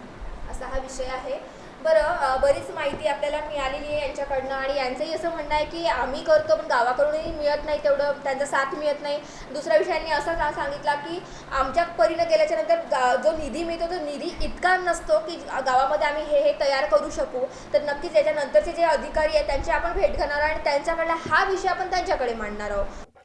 प्रेक्षक हो, जेव्हा ग्रामपंचायत कार्यालयामध्ये सरपंच आणि उपसरपंचांशी बोललो त्याच्यानंतर जेव्हा आम्ही बाहेर निघालो तेव्हा इथले जे गावकरी यांचं म्हणणं होतं की नाही मॅडम असं नाही आहे, सरपंचासमोर कोणी बोलत नाही, त्यांच्या मागे बोलतो. जेव्हा उपसरपंच आणि सरपंच आमच्या समोर असतो त्या लोक दबावामध्ये येतात आणि हा विषय खूप ज्वलंत आहे, तर म्हणून आम्ही याच्यावर नजर टाकली. यांचं काहीतरी म्हणणं आहे, बोला काय म्हणणं होतं तुमचं? आम्ही 3-4 वर्षापासून आलो आम्ही. मागचे लोक आहे त्याचे घरकुल येऊन राहिले. आम्ही कागदपत्र भरत जातो, अजून आमचा निकाल काहीच नाही झाला अजून. या बाबतीत उपसरपंच काय म्हणताय बघूयात. त्यांना पहिले विचारा किती वर्ष झाले राहत आहे इथे. किती वर्ष? 40 वर्ष झाले. तुमचं वय किती आहे म्हणा? वय ना समजत मला, समजा 66 आणि बरं सर, ते निरक्षर आहेत. तुम्ही सांगा सर, तुमच्या कार्यकाळात त्यांचं वय 50 वर्ष आहे आणि त्यांना 40 वर्ष झाले का इथे राहायला यायला? येत नाही बाबा, झालं काय होतं इथंच मला लग्न, इथं माझ्या मुलं बाळा तुम्ही लहान होते. बरं जो काही विषय असेल तो आपला विषय नाही. तो विषय हा आहे की यांना घरकुल न मिळण्याचं मागचं कारण काय आहे? हा, त्यांचा विषय असा होता की त्यांची जी जागा आहे त्यांच्या नावावर नव्हती आतापर्यंत. आता ती त्यांच्या नावावर जागा झाली तर कालांतराने वर्षभराने त्यांचं घरकुल होऊन जाईल. वर्षभराने घरकुल तुमचं होईल असं म्हटलं जात आहे. बाकीचे माझ्याहून आले ते झाले त्यांचे जे मागे झाले 40 वर्षापासूनच राहते. सर नाही, हे प्रश्नाचं उत्तर नाही आहे. हा एक कसं ह्या लोकांना म्हणूनच कदाचित हे म्हणत असतील की नाही आम्हाला दबाव टाकल्यासारखं वाटतं. त्यांची जागा, त्यांचं कागदपत्र सगळे तर तयार लागेल ना, का कसंही शासनाच्या जागेवर घर देऊन द्यायचं काय?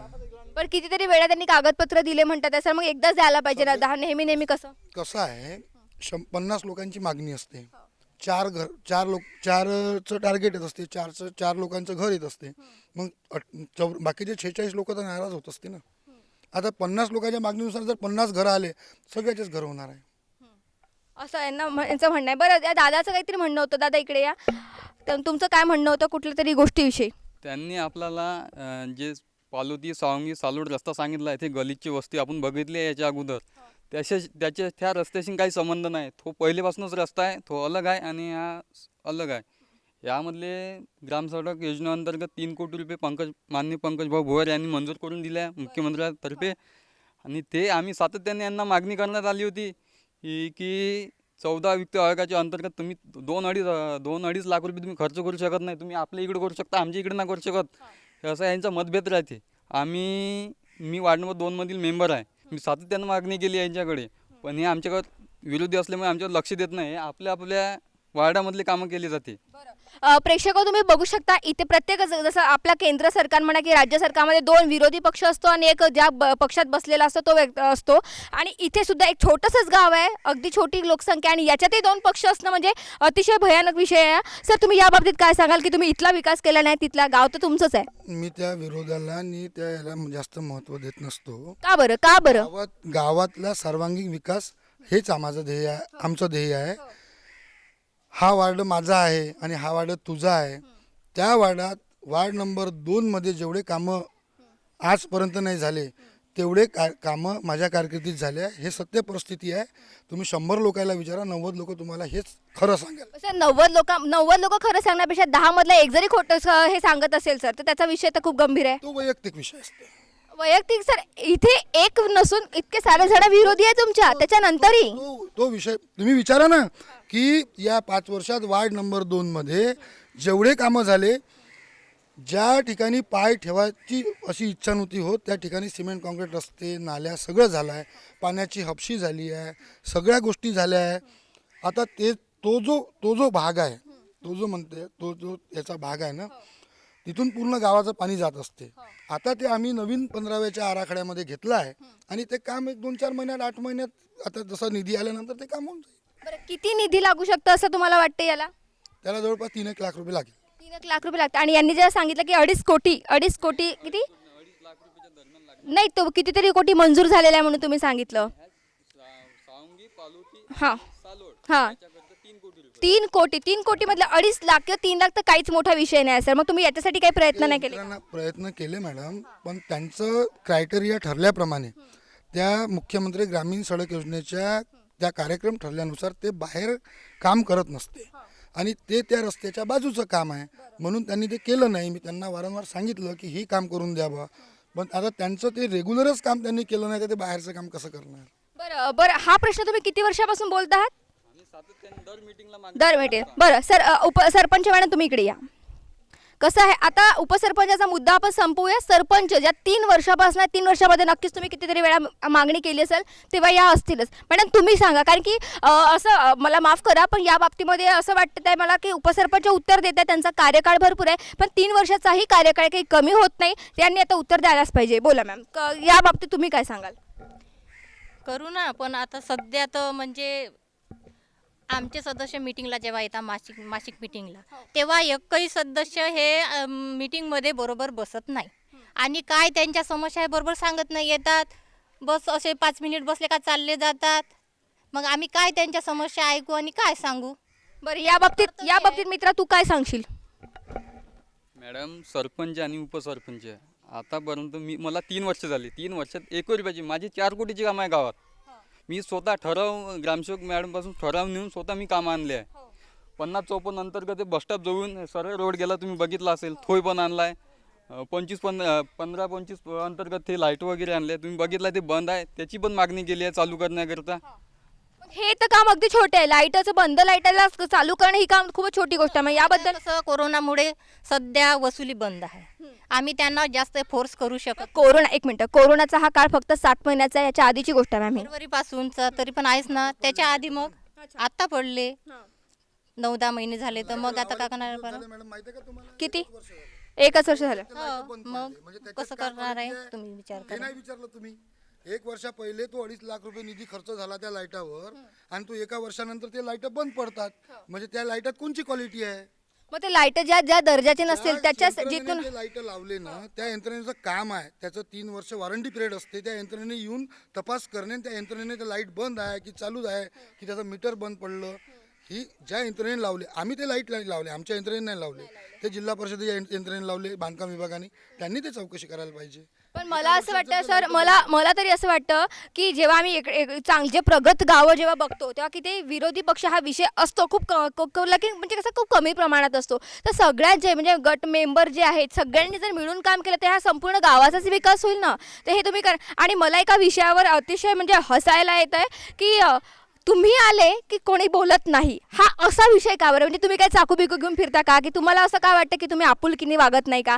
हा प्रश्न मी तुम्हालाच विचारते. मी जर मॅडम आता एक सिरियसली सांगताय तुम्हाला, मी जर गावातल्या लोकांसोबत आपुलकीने नसतो वागलो तर मी गावात सगळ्यात जास्त मताने निवडून आलो. एकमेव मेंबर आहे, आताच नाही मागच्या वेळेसही. आणि मला लोकांकडून अजूनही अपेक्षा आहे की मी जास्त मतानेच निवडून येणार आहे. सगळ्यांपेक्षा जास्त मताने निवडून आलो. जर लोक भेले असते किंवा काही केलं असतं, माझ्याबद्दल जर लोकांची आपुलकी नसती तर मला एवढ्या मतांनी लोकांनी निवडून नसतं दिलं. हे एकदम बरोबर आहे. हाही विषय यांचा आहे, पण ते असं म्हणतात यांनी असं का म्हटलं, हाही एक विषय आहे. बरं, तुमची आणखी दुसरी कोणती विषय होता का? मॅडम, यांनी म्हटलं आहे का जे ॲग्रीमेंट करतात घरकुलसाठी 500 रुपये पण घेत नाही. 500 रुपये प्रति कॅन्डिडेट घेते मॅडम. ॲग्रीमेंटला काय लागते? 100 रुपये स्टॅम्प आणि 50 रुपये ॲफिडेविट करण्याकरता. बस एवढेच. 150 रुपये. 500 रुपये कशाची घेते? 500 रुपये. एक मिनिट, ते आहे जे हे करतात ना, ते आहेत, त्यांच्याशी आपण बोलूयात. सचिव सर आहेत आपल्यासोबत. एक मिनिट, कोण आहेत? कर्मचारी आहेत, या ना. हेच फॉर्म भरतात का? कोण आहेत? सचिव मॅडम कोणत्या आहेत? या सचिव मॅडमशी आपण बोलूयात. त्यांना हा विषय सांगूया. कसं प्रत्येकजण भेटलेलं आहे, त्याच्याशी सविस्तर चर्चा केली तरच कदाचित आपल्याला माहिती पडेल. नमस्कार मॅडम, आपलं असं सांगितलं आहे की ते 500 रुपये घेतले जातात जेव्हा की 150 रुपयाचं काम असते. कसलं स्टॅम्प आहे घरकुलच्या याच्या बाबतीत ॲग्रीमेंटचं? बघा, इथेच खेळ आहे. कोणाकडून घेतले, कोणी घेतले, एकालाही माहिती नाही आहे. सर तुम्ही इकडे या, आम्ही तुमच्याशी बोलतोय.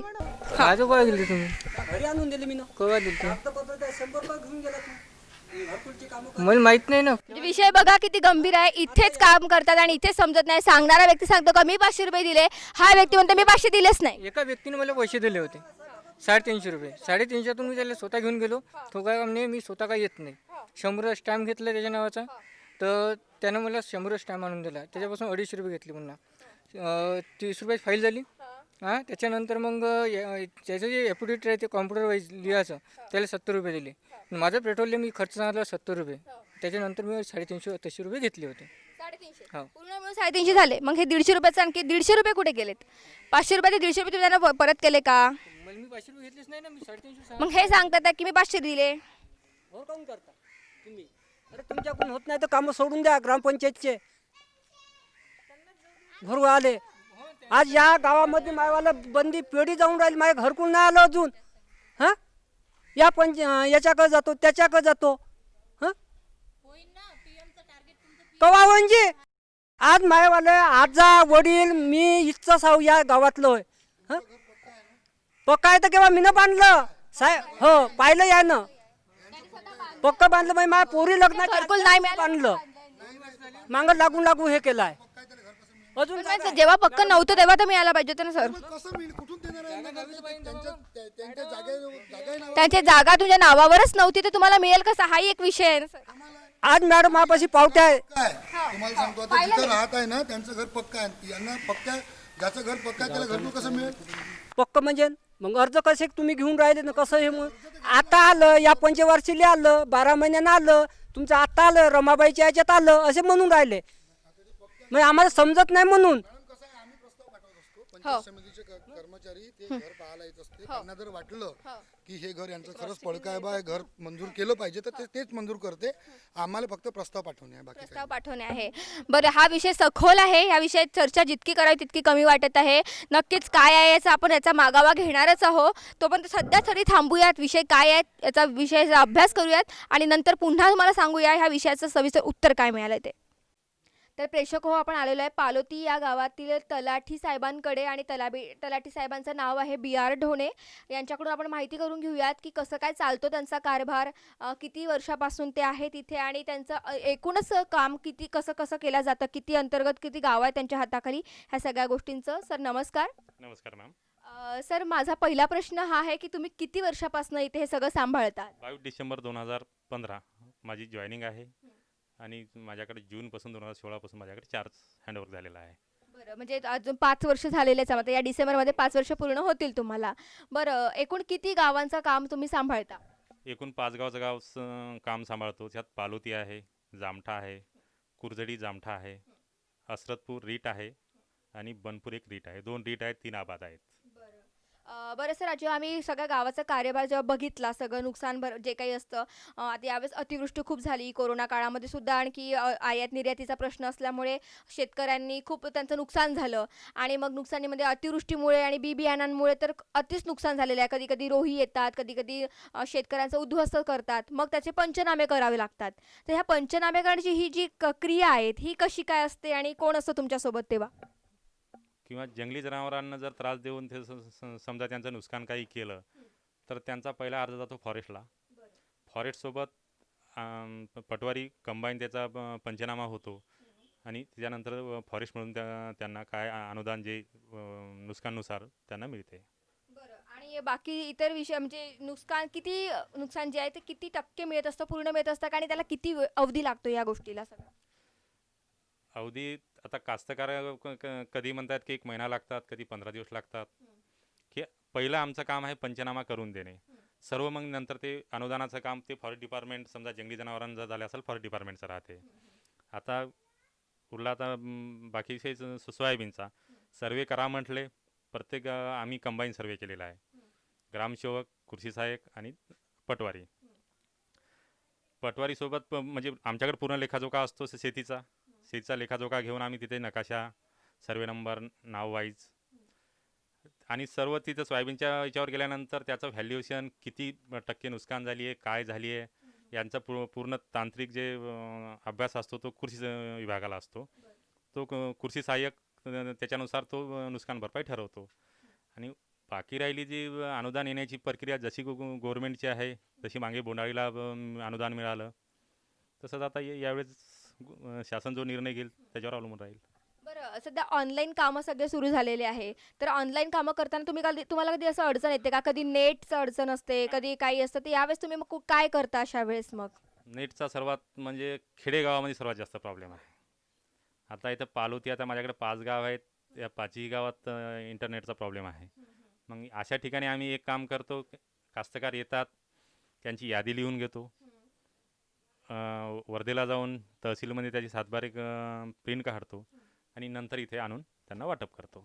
फक्त या कालावधीत काय होते, कास्तकाराची डबल चक्कर होण्याची जास्त दाट शक्यता असते. होता असतो आम्ही फोन जर केला तर फोनवर लिहून घेतो म्हणून त्याची एक चक्कर वाचते, फक्त तो डायरेक्ट सातबाऱ्यासाठी येतो. बरं, तुमच्या अंतर्गत जे गाव आहेत, 5 गाव आहेत, त्या 5 गावांना तुम्ही कसा कसा वेळ देता? किती, कुठल्या टाईममध्ये कोणत्या गावाला जाता? काय कोणते वार आहेत का तुमचे ठरले?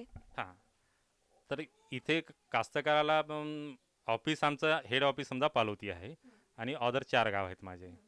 तर 4 गावाला जसे आमचं फील्डवर जो काम असेल त्यानुसार आम्ही, म्हणजे एका गावाला दोन्ही दिवस कंटिन्यू जावं लागलं काम असेल तिथे जाणे, अन्यथा आपलं सोमवार, शुक्रवार, गुरुवार पालोतीकडे देणे, मंगळवार मधातला एखादा फक्त वार मागे पुढे होतात. कधी कुर्दडीला काम आलं तर कुर्दडीला गुरुवारी जातो, कधी बुधवारी जामठ्याला जातो. म्हणजे फक्त दिवस मागे पुढे होतात, कामानुसार आमचे दिवस चेंज होतात. पण इथे पेटर्न आमचे 3 दिवस ऑफिसला आहेच. बरं, तुम्हाला काही म्हणणं आहे का गावकऱ्यांना म्हणा किंवा सरकारला, की ह्या आम्हाला अडचणी होतात, तर याच्यासाठी आता तुम्ही तुमचा उपाय काढला की गव्हर्नमेंट जे नेट सुरू नसतं तुम्ही असं करता, तर तुमची काही मागणी आहे का की असं पाहिजे होतं? दिलेले आहेत नेटसाठी. हां, परंतु आता त्यांचा प्रश्न काय, आता इथे पालोतीला टावर होत आहे, आता जेमतेम म्हणजे छोटं टावर उभं राहत आहे, म्हणजे माझा प्रॉब्लेम मिटेल अशी माझी अपेक्षा आहे. ते आता या 5 ते 10 दिवसामध्ये उभारणीला सुरुवात झाली आहे, तर 5-10 दिवसात माझा इंटरनेटचा प्रॉब्लेम मिटेल अशी अपेक्षा आहे. म्हणजे लवकरात लवकर कामं होतील आता असं तुम्हाला असं वाटतंय? डबल जी चक्कर होत आहे माझी, की कास्तकाराचे नावं लिहून घ्यायचे, वर्धेला प्रिंट करायच्या आणि रिटर्न त्यांना आणून द्यायच्या, ही माझी ती कसरत होत आहे ती वाचेल, की कास्तकार जागीच आला, त्यांना जागी डॉक्युमेंट दिलं. तर प्रेक्षक हो, आपण बघितलं की युवा तलाठी आपल्यासोबत होते आणि त्यांनी एकदम कामाचं अगदी व्यवस्थित नियोजन केलेलं आहे, ज्याच्याकडून गावकऱ्यांनी पण त्यांच्या बाबतीत समाधानच व्यक्त केलेलं आहे. आणि असंच पटवारी आपल्याला पुढच्या गावातही मिळो अशीच अपेक्षा आहे. आणि आता आपण थेट दुसऱ्या गावकऱ्यांकडे जाणार आहोत, तोपर्यंत घेऊया थोडंसं ते विश्रांती घेऊ.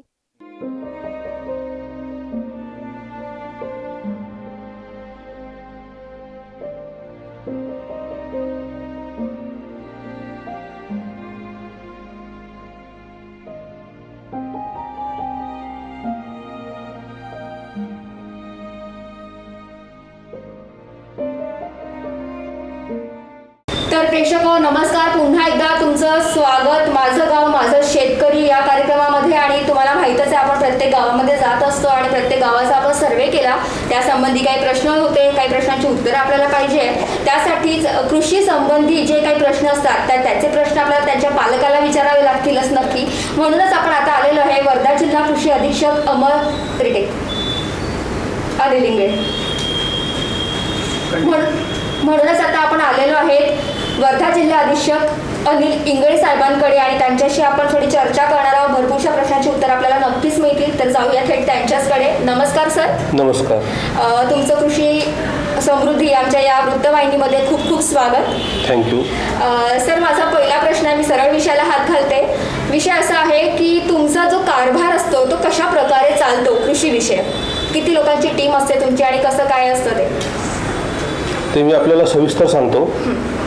आमच्याकडे अनेक योजना शेतकऱ्यासाठी आम्ही राबवतो, त्या एक एक सांगतो मी आपल्याला.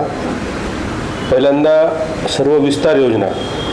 विस्तार योजनेमध्ये आमच्याकडे राष्ट्रीय अन्न सुरक्षा अभियानाअंतर्गत कडधान्य विकास योजना, गडीत धान्य विकास योजना, कापूस विकास योजना ह्या प्रमुख योजना आहेत. याच्यामध्ये शेतकऱ्यांना प्रमाणित बियाणे वाटप करणे, पायाभूत बियाणे वाटप करणे, प्रात्यक्षिकं घेणे इत्यादी बाबींचा समावेश आहे.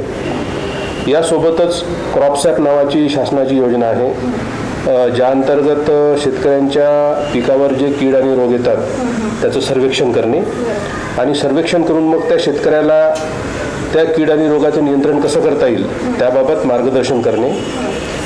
त्यानंतर कृषी यांत्रिकीकरण नावाची योजना आहे, यामध्ये शेतकऱ्याला ऑनलाईन अर्ज करावा लागतो आणि मग उपलब्ध अनुदान आणि आर्थिक मर्यादेच्या अधीन राहून त्या शेतकऱ्याला कृषी यंत्रांचा लाभ देण्यात येतो. त्यानंतर RAD नावाची योजना आहे, या अंतर्गत शेतकऱ्याला गांडूळ खत युनिट, गाई म्हशी इत्यादी बाबीचा लाभ देण्यात येतो. त्यानंतर सांख्यिकी योजना आहेत. सांख्यिकी योजनेमध्ये आम्ही पीक कापणी प्रयोग घेतो. पीक कापणी प्रयोगाचा उपयोग हा शेतकऱ्याचं उत्पादन प्रति हेक्टर शेतकऱ्याकडे किती उत्पादन येते त्याची माहिती काढण्याकरता होतो. सोबतच पीक विमा योजनेचा लाभ देण्याकरता सुद्धा होतो. त्यानंतर आमच्याकडे प्रधानमंत्री पीक विमा योजना आहे. यामध्ये रब्बी आणि खरीप असे 2 प्रकार आहेत. पीक विमा योजनेमध्ये शेतकरी आपला विमा हप्ता भरतात. यासाठी एक कंपनी शासनाने निश्चित केलेली असते. प्रति हेक्टरी आणि प्रति पीक याचे विमा हप्ता दर ठरलेले असतात. तो शेतकरी आपल्या बँकेत भरतो किंवा ऑनलाईन भरतो आणि त्यामध्ये 5 प्रकारचे नुकसानीचे निकष आहेत. त्या निकषामध्ये जर शेतकरी बसले तर त्यांना विमा योजनेचा लाभ मिळतो. त्यानंतर आमच्याकडे गोपीनाथ मुंडे शेतकरी अपघात विमा योजना आहे. यामध्ये शेतकऱ्याचा मृत्यू झाल्यास किंवा कोणतेही 2 अवयव कायमचे निकामी झाल्यास त्याला 2 लाख रुपये मिळतात. 1 अवयव निकामी झाल्यास त्याला 1 लाख रुपये मिळतो. त्यानंतर आमच्याकडे हवामान आधारित फळपीक विमा योजना आहे. याचे सुद्धा 2 प्रकार आहेत. एक आंबिया बहार आणि मृग बहार. यामध्ये आपल्या जिल्ह्यात संत्रा, मोसंबी आणि केळी पिकाकरता शेतकरी पीक विमा काढू शकतात आणि त्याचं नुकसान झाल्यास शेतकऱ्याच्या फळपिकाचं त्याला त्याचं नुकसान भरपाई मिळते. पाणलोट आधारित योजना आहेत. याला IWMP म्हणतात किंवा योजना म्हणतात. या योजनेअंतर्गत 2 प्रकारचे कामं करता येतात. एक म्हणजे मृदसंधारणाचे आणि जलसंधारणाचे कामं, ज्यामध्ये सिमेंट नालाबांध, माती नालाबांध, ग्रेडेड बंडिंग, शेततळे इत्यादी कामं करता येतात. आणि दुसरा प्रकार आहे लाईव्हलीहूड ॲक्शन प्लॅन म्हणजे उपजीविका विषयक योजना. यामध्ये शेतकरी आणि शेतकऱ्यांचे गट यांना वेगवेगळ्या बाबीवर लाभ देण्यात येतो. जसं sprinkler set, oil engine, electric motor, rotavator इत्यादी लाभ देण्यात येतो. त्यानंतर आमच्याकडे जिल्हाभर नर्सरी आणि TSF आहेत. आमच्याकडे एकूण 7 नर्सरी आणि TSF आहेत. TSF म्हणजे तालुका सीड फार्म आणि नर्सरी म्हणजे ज्या ठिकाणी फळझाडांचे कलमे आणि रोपं याचं उत्पादन होते ते आहेत. त्यानंतर आमच्याकडे लॅबॉरेटरीज आहेत. एक आहे सॉइल टेस्टिंग लॅबॉरेटरी, ज्यामध्ये शेतकऱ्याच्या शेतीवर जी माती असते ती माती कलेक्ट करून त्याचं सॅम्पल काढून त्या सॅम्पलचं ॲनालिसिस करतात आणि त्या ॲनालिसिसमधून मग शेतकऱ्याला आपल्या मातीमध्ये नायट्रोजन, फॉस्फरस, पोटॅश किती आहे, आपल्या जमिनीचा, आपल्या मातीचा pH किती आहे, इलेक्ट्रिकल कंडक्टिव्हिटी किती आहे ते कळू शकते. त्यानंतर आमच्याकडे जैविक लॅबॉरेटरीसुद्धा आहे. सेलूला जैविक लॅबॉरेटरी आहे आमची. त्या ठिकाणी विविध जैविक उत्पादन तयार होतात. जसं रायझोबियम कल्चर, त्याला कन्सोर्शिया म्हणतात, ते तयार होतात. त्यानंतर आता नवीन काही योजना आलेल्या आहेत. ॲग्रिकल्चर इन्फ्रास्ट्रक्चर फंड, त्यानंतर शेतकरी उत्पादक कंपन्यांची स्थापना करणे, प्रधानमंत्री सूक्ष्म अन्न सुरक्षा योजना, त्यानंतर एक स्मार्ट नावाची योजना आहे. या योजनेचं जे नामकरण आहे ते आता स्वर्गीय बाळासाहेब ठाकरे कृषी विकास योजना असं करण्यात आलेलं आहे. यामध्ये शेतकरी गटांना लाभ देण्यात येतात. त्यानंतर पोकरा नावाची योजना आहे, जो हवामान बदल सध्या शेतीमध्ये दिसून येत आहे. तर या हवामान बदलाला सामोरे जाण्यास शेतकरी सक्षम कसा होईल त्या दृष्टीनं ही योजना निश्चित करण्यात आलेली आहे. या योजनेला नानाजी देशमुख कृषी संजीवनी प्रकल्प असं सुद्धा म्हणतात. त्यानंतर आता रिसेंटली शासनाकडून अहिल्याबाई होळकर रोपवाटिका योजना ही जाहीर झालेली आहे. या योजनेमधून शेतकऱ्याला शेडनेट हाऊस, पॉलिटनेल आणि स्प्रेअर या 3 बाबीवर लाभ मिळतो. त्यानंतर गटशेती नावाची योजना आहे. त्याच्यामध्ये शेतकऱ्यांचा गट असतो 50 शेतकऱ्यांचा. त्या गटाला 1 कोटी रुपयापर्यंत लाभ या योजनेमध्ये घेता येऊ शकतो. बरं. आणि हा सर बोला, सांगा नक्कीच. त्यानंतर क्वालिटी कंट्रोलचं आमच्याकडे डिपार्टमेंट आहे. क्वालिटी कंट्रोलमध्ये जे कृषी केंद्र आहेत त्याला आम्ही लायसन देतो आणि लायसन दिल्यानंतर त्याच्याकडे जे बियाणं, खतं, कीटकनाशकं असतात तर ते बियाणं, खतं आणि कीटकनाशक त्याची आम्ही दुकानं तपासणी करतो, त्याचे नमुने काढतो, ते लॅबॉरेटरीला पाठवतो आणि ते नमुने जर फेल झाले तर त्याच्यावर आम्ही कोर्ट केस करतो किंवा त्यांचे परवानेसुद्धा रद्द करतो. हे काम चालते. आणि त्यानंतर जे नैसर्गिक आपत्ती आहे, नैसर्गिक आपत्तीमध्ये आम्ही जसं शेतकऱ्याच्या पिकाचं नुकसान झालं अतिवृष्टीमुळे किंवा कीड आणि रोगामुळे तर त्याचं सर्वेक्षण करतो आम्ही, त्याचे पंचनामे करतो आणि शासनाला त्याची नुकसानीची मागणी करतो. हे तर प्रमुख कामं आहेत. या व्यतिरिक्त दुसऱ्या अजून अनेक योजना आहेत. अनेक योजना आहेत. बरं सर, माझा दुसरा प्रश्न असा आहे, जेव्हा आम्ही गावामध्ये पाहणी केली असे खूपसे गावकरी आम्हाला आढळले आणि तुमच्या हाताखाली जे काही कारभारासाठी जे काही गावं आहेत त्या गावामधले 100%मधले 25% असे गावं आहेत ज्यांनी सांगितलं की आमचे जे नुकसान झालेलं आहे नुकसानसाठी ते भरपाई तर दुसरी गोष्ट आहे, नंतरची गोष्ट आपण पंचनामे करायला सुद्धा कोणी आलेलं नाही आहे. तर या संदर्भात तुम्ही काय सांगाल? त्यामध्ये वळद म्हणून गाव आहे, पालोती म्हणून गाव आहे, भूगाव एक आहे. हे तर मी काहीच सांगते, अनेक गाव आहेत ज्यांनी सांगितलं की आम्ही खूपदा म्हटल्यावर कुठलाच अधिकारी आमच्याकडे आलेला नाही आहे आणि बरं पंचनामे करून जरी गेलं तरी हे फक्त कागदोपत्री आहे, आम्हाला प्रत्यक्षात काहीच मिळालं नाही. याबद्दल काय सांगाल? आता पंचनामे जे आहे तर हे आम्ही NDRF म्हणून केंद्र शासनाची एक एजन्सी आहे, त्यांना आम्ही पैशाची मागणी करणार आहोत. यामध्ये कलेक्टर साहेबांच्या स्वाक्षरीने आम्ही आदेश काढतो पंचनाम्याचे. हे पंचनामे 3 यंत्रणा मिळून करतात, तलाठी, ग्रामसेवक आणि आमचे कृषी सहाय्यक. एकटं कृषी विभाग नाही करत, 3 यंत्रणा मिळून करतात.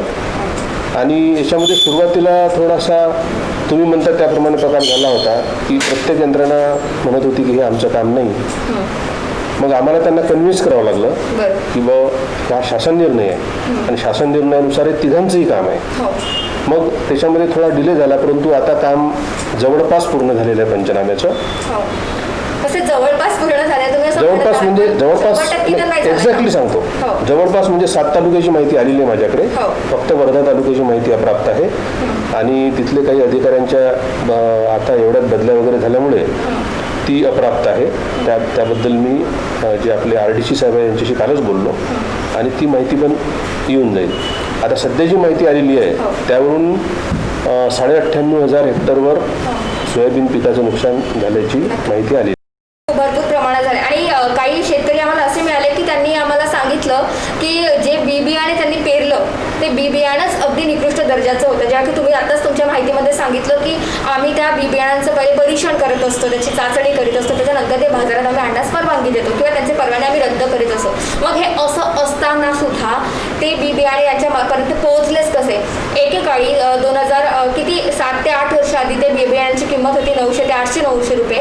त्या बी बियाण्याची किंमत 30 किलोचं एक जी बॅग असते त्याची किंमत आता 2,500 ते 3,000 आहे. त्यानंतर सुद्धा त्यांनी ती पेरणी केली, त्यानंतर ती निकृष्ट दर्जाची निघाली, दुबार पेरणी केली, पुन्हा निकृष्ट दर्जाची निघाली आणि मग त्याची फसल जी आहे ती उगवलीच नाही आहे. तर अशा बाबतीत जर तुम्ही परीक्षण केलं, ते परीक्षण केल्याच्या नंतरही असं येणं, याच्या बाबतीत तुम्ही काय सांगाल? कुठे काय घोळ झालेला असावा? वर्धा जिल्ह्यामध्ये एकूण 530 तक्रारी शेतकऱ्यांच्या उगवणी न झाल्याच्या प्राप्त झाल्या यावर्षी. त्या सर्व तक्रारींची पाहणी केली. त्यातल्या 148 तक्रारी ह्या महाबीज जे शासनाची कंपनी आहे त्या कंपनीशी संबंधित होत्या. आणि अमर आणि इगल, अमर 335 म्हणून होतं आणि इगल ज्या महाबीजाच्या नसतील, शासनाच्या नक्कीच नाही, दुसऱ्या आहेत त्या. या बाबतीत महाबीजच्या ज्या तक्रारी होत्या 148 त्या सर्व शेतकऱ्यांना एकतर बियाणे बदलून दिले महाबीजनी किंवा मग त्यांना बियाण्याची जी कॉस्ट आहे, रक्कम आहे ती पेड केली. त्यानंतर मग दुसऱ्या ज्या प्रायव्हेट कंपन्या होत्या तर प्रायव्हेट कंपन्यापैकी जी इगल कंपनी हो. आहे, इगल कंपनीवर आम्ही एफ आय आर दाखल केला आणि त्यांना नुकसान भरपाई देण्याबद्दल प्रस्ताव सुद्धा शासनाकडे दाखल केलेला आहे. कधी केला? त्याला बरेच दिवस झाले. बरेच दिवस झाले त्याच्याबद्दल ते लवकरात लवकरचं उत्तर मिळालं नाही. याबद्दल तुम्ही कधी पत्रव्यवहार करत नाही का, किंवा लवकरात लवकर त्याचं उत्तर मिळालं पाहिजे असं वाटत नाही का? प्रेक्षकांना समाधानकारक उत्तर पाहिजे. आम्ही 2 पत्र दिले त्यांना कंपनीला. कंपनीकडून सुद्धा आम्हाला काही त्यांना काय आमच्याकडून पाहिजे होतं त्याबद्दल पत्र आलेलं आहे. तर त्याचं उत्तर आमची आता देण्याची कारवाई सुरू आहे. आणि नुकसान भरपाई मग किती टक्के होत असते सर? पूर्ण झाला पाहिजे किंवा की पूर्ण शेतकऱ्याचा पैसाच जातो? जसं 100 रुपये मी दिले, 100 रुपयातून जर नुकसान भरपाई निदान 95% तरी व्हायला पाहिजे, 95 रुपये तरी मिळायला पाहिजे. 20 आणि 30 रुपयात काय होणार आहे? नुकसान भरपाई मंजूर करण्याचे अधिकार आम्हाला नाही आहेत. आम्ही कृषी आयुक्तांकडे पाठवतो आणि तिथं मग जे आमचे वरिष्ठ अधिकारी आहेत किंमत जी आहे नुकसान भरपाईची हे ते ठरवतात. आम्ही आता त्यांच्याकडे एका कंपनीबद्दल पाठवलेलं आहे आणि टोटल 32 कंपन्या आहेत की ज्या या प्रकारे ज्यांचं सीड खराब निघालं. तर ह्या 32 कंपन्यापैकी एका कंपनीवर तर एफ आय आर केला. उरलेल्या 31 कंपनीवर शासनाकडून असे निर्देश आले की बियाणे सीड रूल 23A नुसार कारवाई करा, कोर्ट केस करा. तर त्यांच्यावर कोर्ट केस करण्याबद्दल आम्ही आमचे जे अधीनस्थ तालुका कृषी अधिकारी आहेत यांना पत्र दिलेलं आहे. त्याच्यावर त्यांनी बरेच दिवस कारवाई नाही केली म्हणून त्यांना कारणे नोटीसही दिली आहे. आणि त्यानंतरही इथं मिटिंग घेऊन सुद्धा त्यांना सांगितलं आहे. याच्यामध्ये महत्त्वाचा असा पॉईंट आहे की आपल्याला कोर्ट केस दाखल करण्यासाठी त्या कंपनीच्या रिस्पॉन्सिबल पर्सनचं नाव पाहिजे असते. ते नाव मिळालं आहे, काही बाबतीत ते नाव मिळालं नव्हतं आणि मग त्यांना कारणे दाखवा नोटीस द्यावं लागते. त्याला ती कारणे दाखवा नोटीस प्राप्त झाली की नाही याबाबत खात्री करावं लागते आणि त्याच्यानंतर आपण कोर्ट केस लॉन्च करू शकतो. सर एक मिनिट, हा जो प्रश्न तुम्ही म्हटलं की ही जी तुम्ही कारवाई करत आहात, हे किती दिवस झाले या गोष्टीला? म्हणजे तुम्हाला माहिती पडलंय याचे नावं किती दिवस झाले या गोष्टीला? त्याला जुलैपासून चालू आहे कारवाई. जुलैपासून सुरू आहे ह्या सगळ्या कंपन्यांच्या बाबतीतली. पण सर ही जी गोष्ट बियाणे खराब होण्याची ही आम्ही 5-6 वर्षापासून ह्या गोष्टी ऐकतोय आम्ही कानावरनं. म्हणजे बियाणे खराब झाले, बोगस बियाणे झाले, इतकं असताना सुद्धा त्या बीज येणं, पुन्हा त्या मार्केटमध्ये येणं, मग कुठे कंपनीकडनं काही आहेत का धागे कोणाचे सुद्धा जुळले आहेत का, की तुमच्या कुठेतरी वचक कमी आहे का असं वाटतं का तुम्हाला? ज्यावेळी बियाणे यावर्षी मार्केटमध्ये आले, बियाणे हे शेतकऱ्याच्या शेतावर तयार होतात. मागच्या वर्षी जे क्लायमेटिक कंडिशन होत्या तर त्या सुटेबल नव्हत्या, फेवरेबल नव्हत्या. जसं आता यावर्षी 70% सोयाबीनचं उत्पादन कमी झालेलं आहे. आता आपल्याला पुढच्या वर्षी बियाणे कुठून उपलब्ध होतील? याच हे जे सोयाबीन तयार होईल यामधूनच आपल्याला पुढच्या वर्षी उपलब्ध होतील. तशीच परिस्थिती मागच्या वर्षी झाली की शेतकऱ्याच्या शेताकडेच उत्पादन कमी आलं शेतामध्ये, त्यामुळे बियाणं उपलब्ध झालं नाही. आणि बियाणे भरण्यासाठी जो शेवटचा पाऊस पाहिजे असतो तो एक पाऊस कमी पडला, त्यामुळे शेतकऱ्याकडचं जे सोयाबीन आहे याचा हे बारीक दाणा झाला. पण शेतकऱ्याने तर सांगितलं की अतिवृष्टीमुळे झाला. तुम्ही म्हणतात की पाऊस कमी झाल्याने झाला आणि शेतकरी म्हणतात की पाऊस अति झाला आणि खराब झालं. नेमकं काय उत्तर आहे याचं? नाही, मागच्या वर्षी तर एक पाऊस शेवटचा कमी पडला. यावर्षी अतिवृष्टी आहे. म्हणजे अतिवृष्टी म्हटल्यापेक्षा सतत पाऊस चालू आहे. म्हणजे बियाणे खराब आहे ही तर गोष्ट म्हणजे किती दिवसापासून किती वर्षापासून आहे सर, आणि प्रक्रिया याची आतापासून सुरू आहे. म्हणजे एवढे दिवसापासून आपण त्या कंपनीला सूटच देतोय असं म्हणणं असं नाही का? नाही, तसं होत नाही. त्याचं कारण असं आहे की याची शासनाने एक समिती ठरवली आहे, तालुकास्तरीय, जिल्हास्तरीय. कापसाच्या बाबतीत जी समिती आहे ती जिल्हास्तरीय आहे, तालुक्याच्या बाबतीत जी समिती आहे ती तालुकास्तरीय आहे. कुठलीही शेतकऱ्याची तक्रार ज्यावेळी प्राप्त होते तर ती अनअटेंडेड राहत नाही. ती तिथं त्या ठिकाणी शेतकरी म्हणजे समिती जातेच, तिला जावंच लागते. तर यावर्षी जे 530 तक्रारी आल्या सर्व आम्ही अटेंड केल्या आहे आणि त्याचे अहवालसुद्धा शेतकऱ्यांना दिले आणि कोर्ट केस तर चालूच आहे, एफ आय आर सुद्धा केला. परंतु आपण म्हणता त्याप्रमाणे बियाणे दोषी किंवा खराब ही एकच बाब नाही आहे. बियाणे उगवले का नाही याला एकच कारण नाही आहे की बियाणे खराब आहे. कारण की शेती जी आहे शेती हे अनेक गोष्टीशी निगडीत आहे. बियाणे पेरल्यानंतर जसं आता यावर्षी उदाहरणार्थ जर तुम्ही पाहिलं तर 12 जूनला सार्वत्रिक पाऊस आला. मग शेतकऱ्यांनी 13 जूनला पेरणी केली. आमचं असं रिकमेंडेशन आहे की बाबा जोपर्यंत कमीत कमी 100 मिलीमीटर पाऊस होत नाही तोपर्यंत शेतकऱ्यांनी बियाणे पेरू नये. परंतु 12 जूनला पाऊस आल्याबरोबर ताबडतोब पेरणी झाली. मग काही ठिकाणी पाऊस समाधानकारक होता, तिथं उगवलं. काही ठिकाणी पाऊस 100 मिलीमीटर पडला नाही, त्या ठिकाणी थोडं कमी जर्मिनेशन झालं. त्यानंतर 20 दिवस पावसाचा गॅप गेला. आता हे तर सगळं जनरल सगळ्यांना माहीत आहे. 20 दिवस पावसाचा गॅप गेल्यानंतर ते बियाणं कसं उगवणार आहे. तर हे अनेक याला हवामान, पाऊसमान आणि वातावरण हे पण कारणीभूत असते. फक्त बियाणं खराब आहे ही एकच बाब याला कारणीभूत एकच नाही. बाब नक्कीच नाहीये, दुसरेही घटक असतातच. बरं, दुसरा प्रश्न असा सर, तुम्ही जसं म्हटलं की पंचनामे करायला तुमच्याकडे अधिकारी जातातच आणि त्यांनी सगळ्यांचेच 100% पंचनामे झालेले आहेत.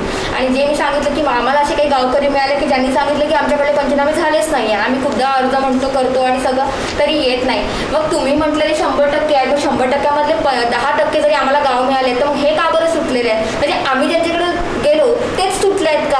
असं कसं? म्हणजे असं हा कुठला म्हणजे इतका विलक्षण योगायोग राहू शकत नाही की आम्ही ज्यांच्याकडे गेलो तेच सुटलेले आहेत. तर या बाबतीत काय सांगाल? मी आधी सांगितल्याप्रमाणे 3 यंत्रणा मिळून हे काम करतात पंचनाम्याचं. आम्ही तलाठीकडे पण भेटलो सर, पटवाऱ्यांकडे गेलो तर ते म्हणाले की ही सगळ्या सिस्टीमनुसार आम्ही चालतो, आमच्याकडनं तर सगळंच व्यवस्थित आहे, वरच्या अधिकाऱ्याकडे नाही. तुमच्याकडे गेलं की ते सांगतात की ते सिस्टीम आम्हाला बाकीचे 2 जे घटक आहेत ते साथ देत नाही. नेमक्याचं उत्तर काय आहे सर? आता माझ्याकडे आकडेवारी आलेली आहे. यावरून दिसून येते की पंचनामे झाल्याशिवाय आकडेवारी येऊ शकत नाही. ज्या अर्थी आकडेवारी आलेली आहे 98,000 प्लस हेक्टर, त्या अर्थी हे पंचनामे त्यांनी गावागावात जाऊन आणि शेतकऱ्याकडे जाऊन केलेले आहेत. होऊ शकते की त्यावेळी शेतकरी शेतात नसतील, पण पंचनामे झालेले आहेत. 1 एकरी नुकसानाला किती रुपयांचं काय अनुदान मिळतं? म्हणजे काय 6,800 रुपये प्रति हेक्टर नुकसान भरपाई मिळते. हे कोरडवाहू पिकाकरता. आणि आसपासित सिंचन असेल तर 13,500 रुपये आणि फळ पिकाकरता 18,000 रुपये प्रति हेक्टर. ज्या तुमच्या शासन स्तरावर ज्या योजना राबवल्या जातात त्या कशा प्रकारे तुम्ही गावकऱ्यांपर्यंत पोहोचवता? कुठल्या माध्यमातून? माझ्या अधीनस्थ उपविभागीय कृषी अधिकारी असतात. ते 2 किंवा 3 तालुक्यावर त्यांचं नियंत्रण असते. त्यांच्या अधीनस्थ तालुका कृषी अधिकारी असतात. तालुका कृषी अधिकाऱ्याच्या अधीनस्थ मंडळ कृषी अधिकारी, त्यांच्या अधीनस्थ कृषी पर्यवेक्षक आणि सर्वात खाली म्हणजे गावाच्या स्तरावर आमचे कृषी सहाय्यक असतात. तर हे कृषी सहाय्यक आमचे प्रत्येकाकडे 2 किंवा 3 गावं असतात, असायला पाहिजे. पण आता बऱ्याचशा पोस्ट व्हॅकंट आहेत, त्यामुळे एका कृषी सहाय्यकाकडे 8-9 गावं अशी आहेत. आता जर एक्झॅक्ट सांगितलं तर आपल्या जिल्ह्यामध्ये गावं आहेत जवळपास 1200, कृषी सहाय्यक आहेत 185. त्यामुळे एका कृषी सहाय्यकाकडे वर्कलोड खूप जास्त आहे. 8-9 गावात त्याला जावं लागते आणि तो आठवड्यातून प्रत्येक गाव कव्हर करू शकत नाही. आमच्या सगळ्या योजना जे येतात तर हे आम्ही सभा घेऊन आमच्या उपविभागीय कृषी अधिकाऱ्यांना सांगतो, तालुका कृषी अधिकाऱ्यांना सांगतो, तालुका कृषी अधिकारी कृषी सहाय्यकांना सांगतात आणि कृषी सहाय्यक मग त्यांच्या वेगवेगळ्या पद्धतीनं त्या शेतकऱ्यापर्यंत पोहोचवतात. त्यातलं महत्त्वाचं म्हणजे आम्ही पेपरमध्ये सुद्धा जाहिरात देतो. जसं आता तुम्ही पाहिलं 1-2 दिवसामध्ये पेपरात जाहिराती आलेल्या आहेत.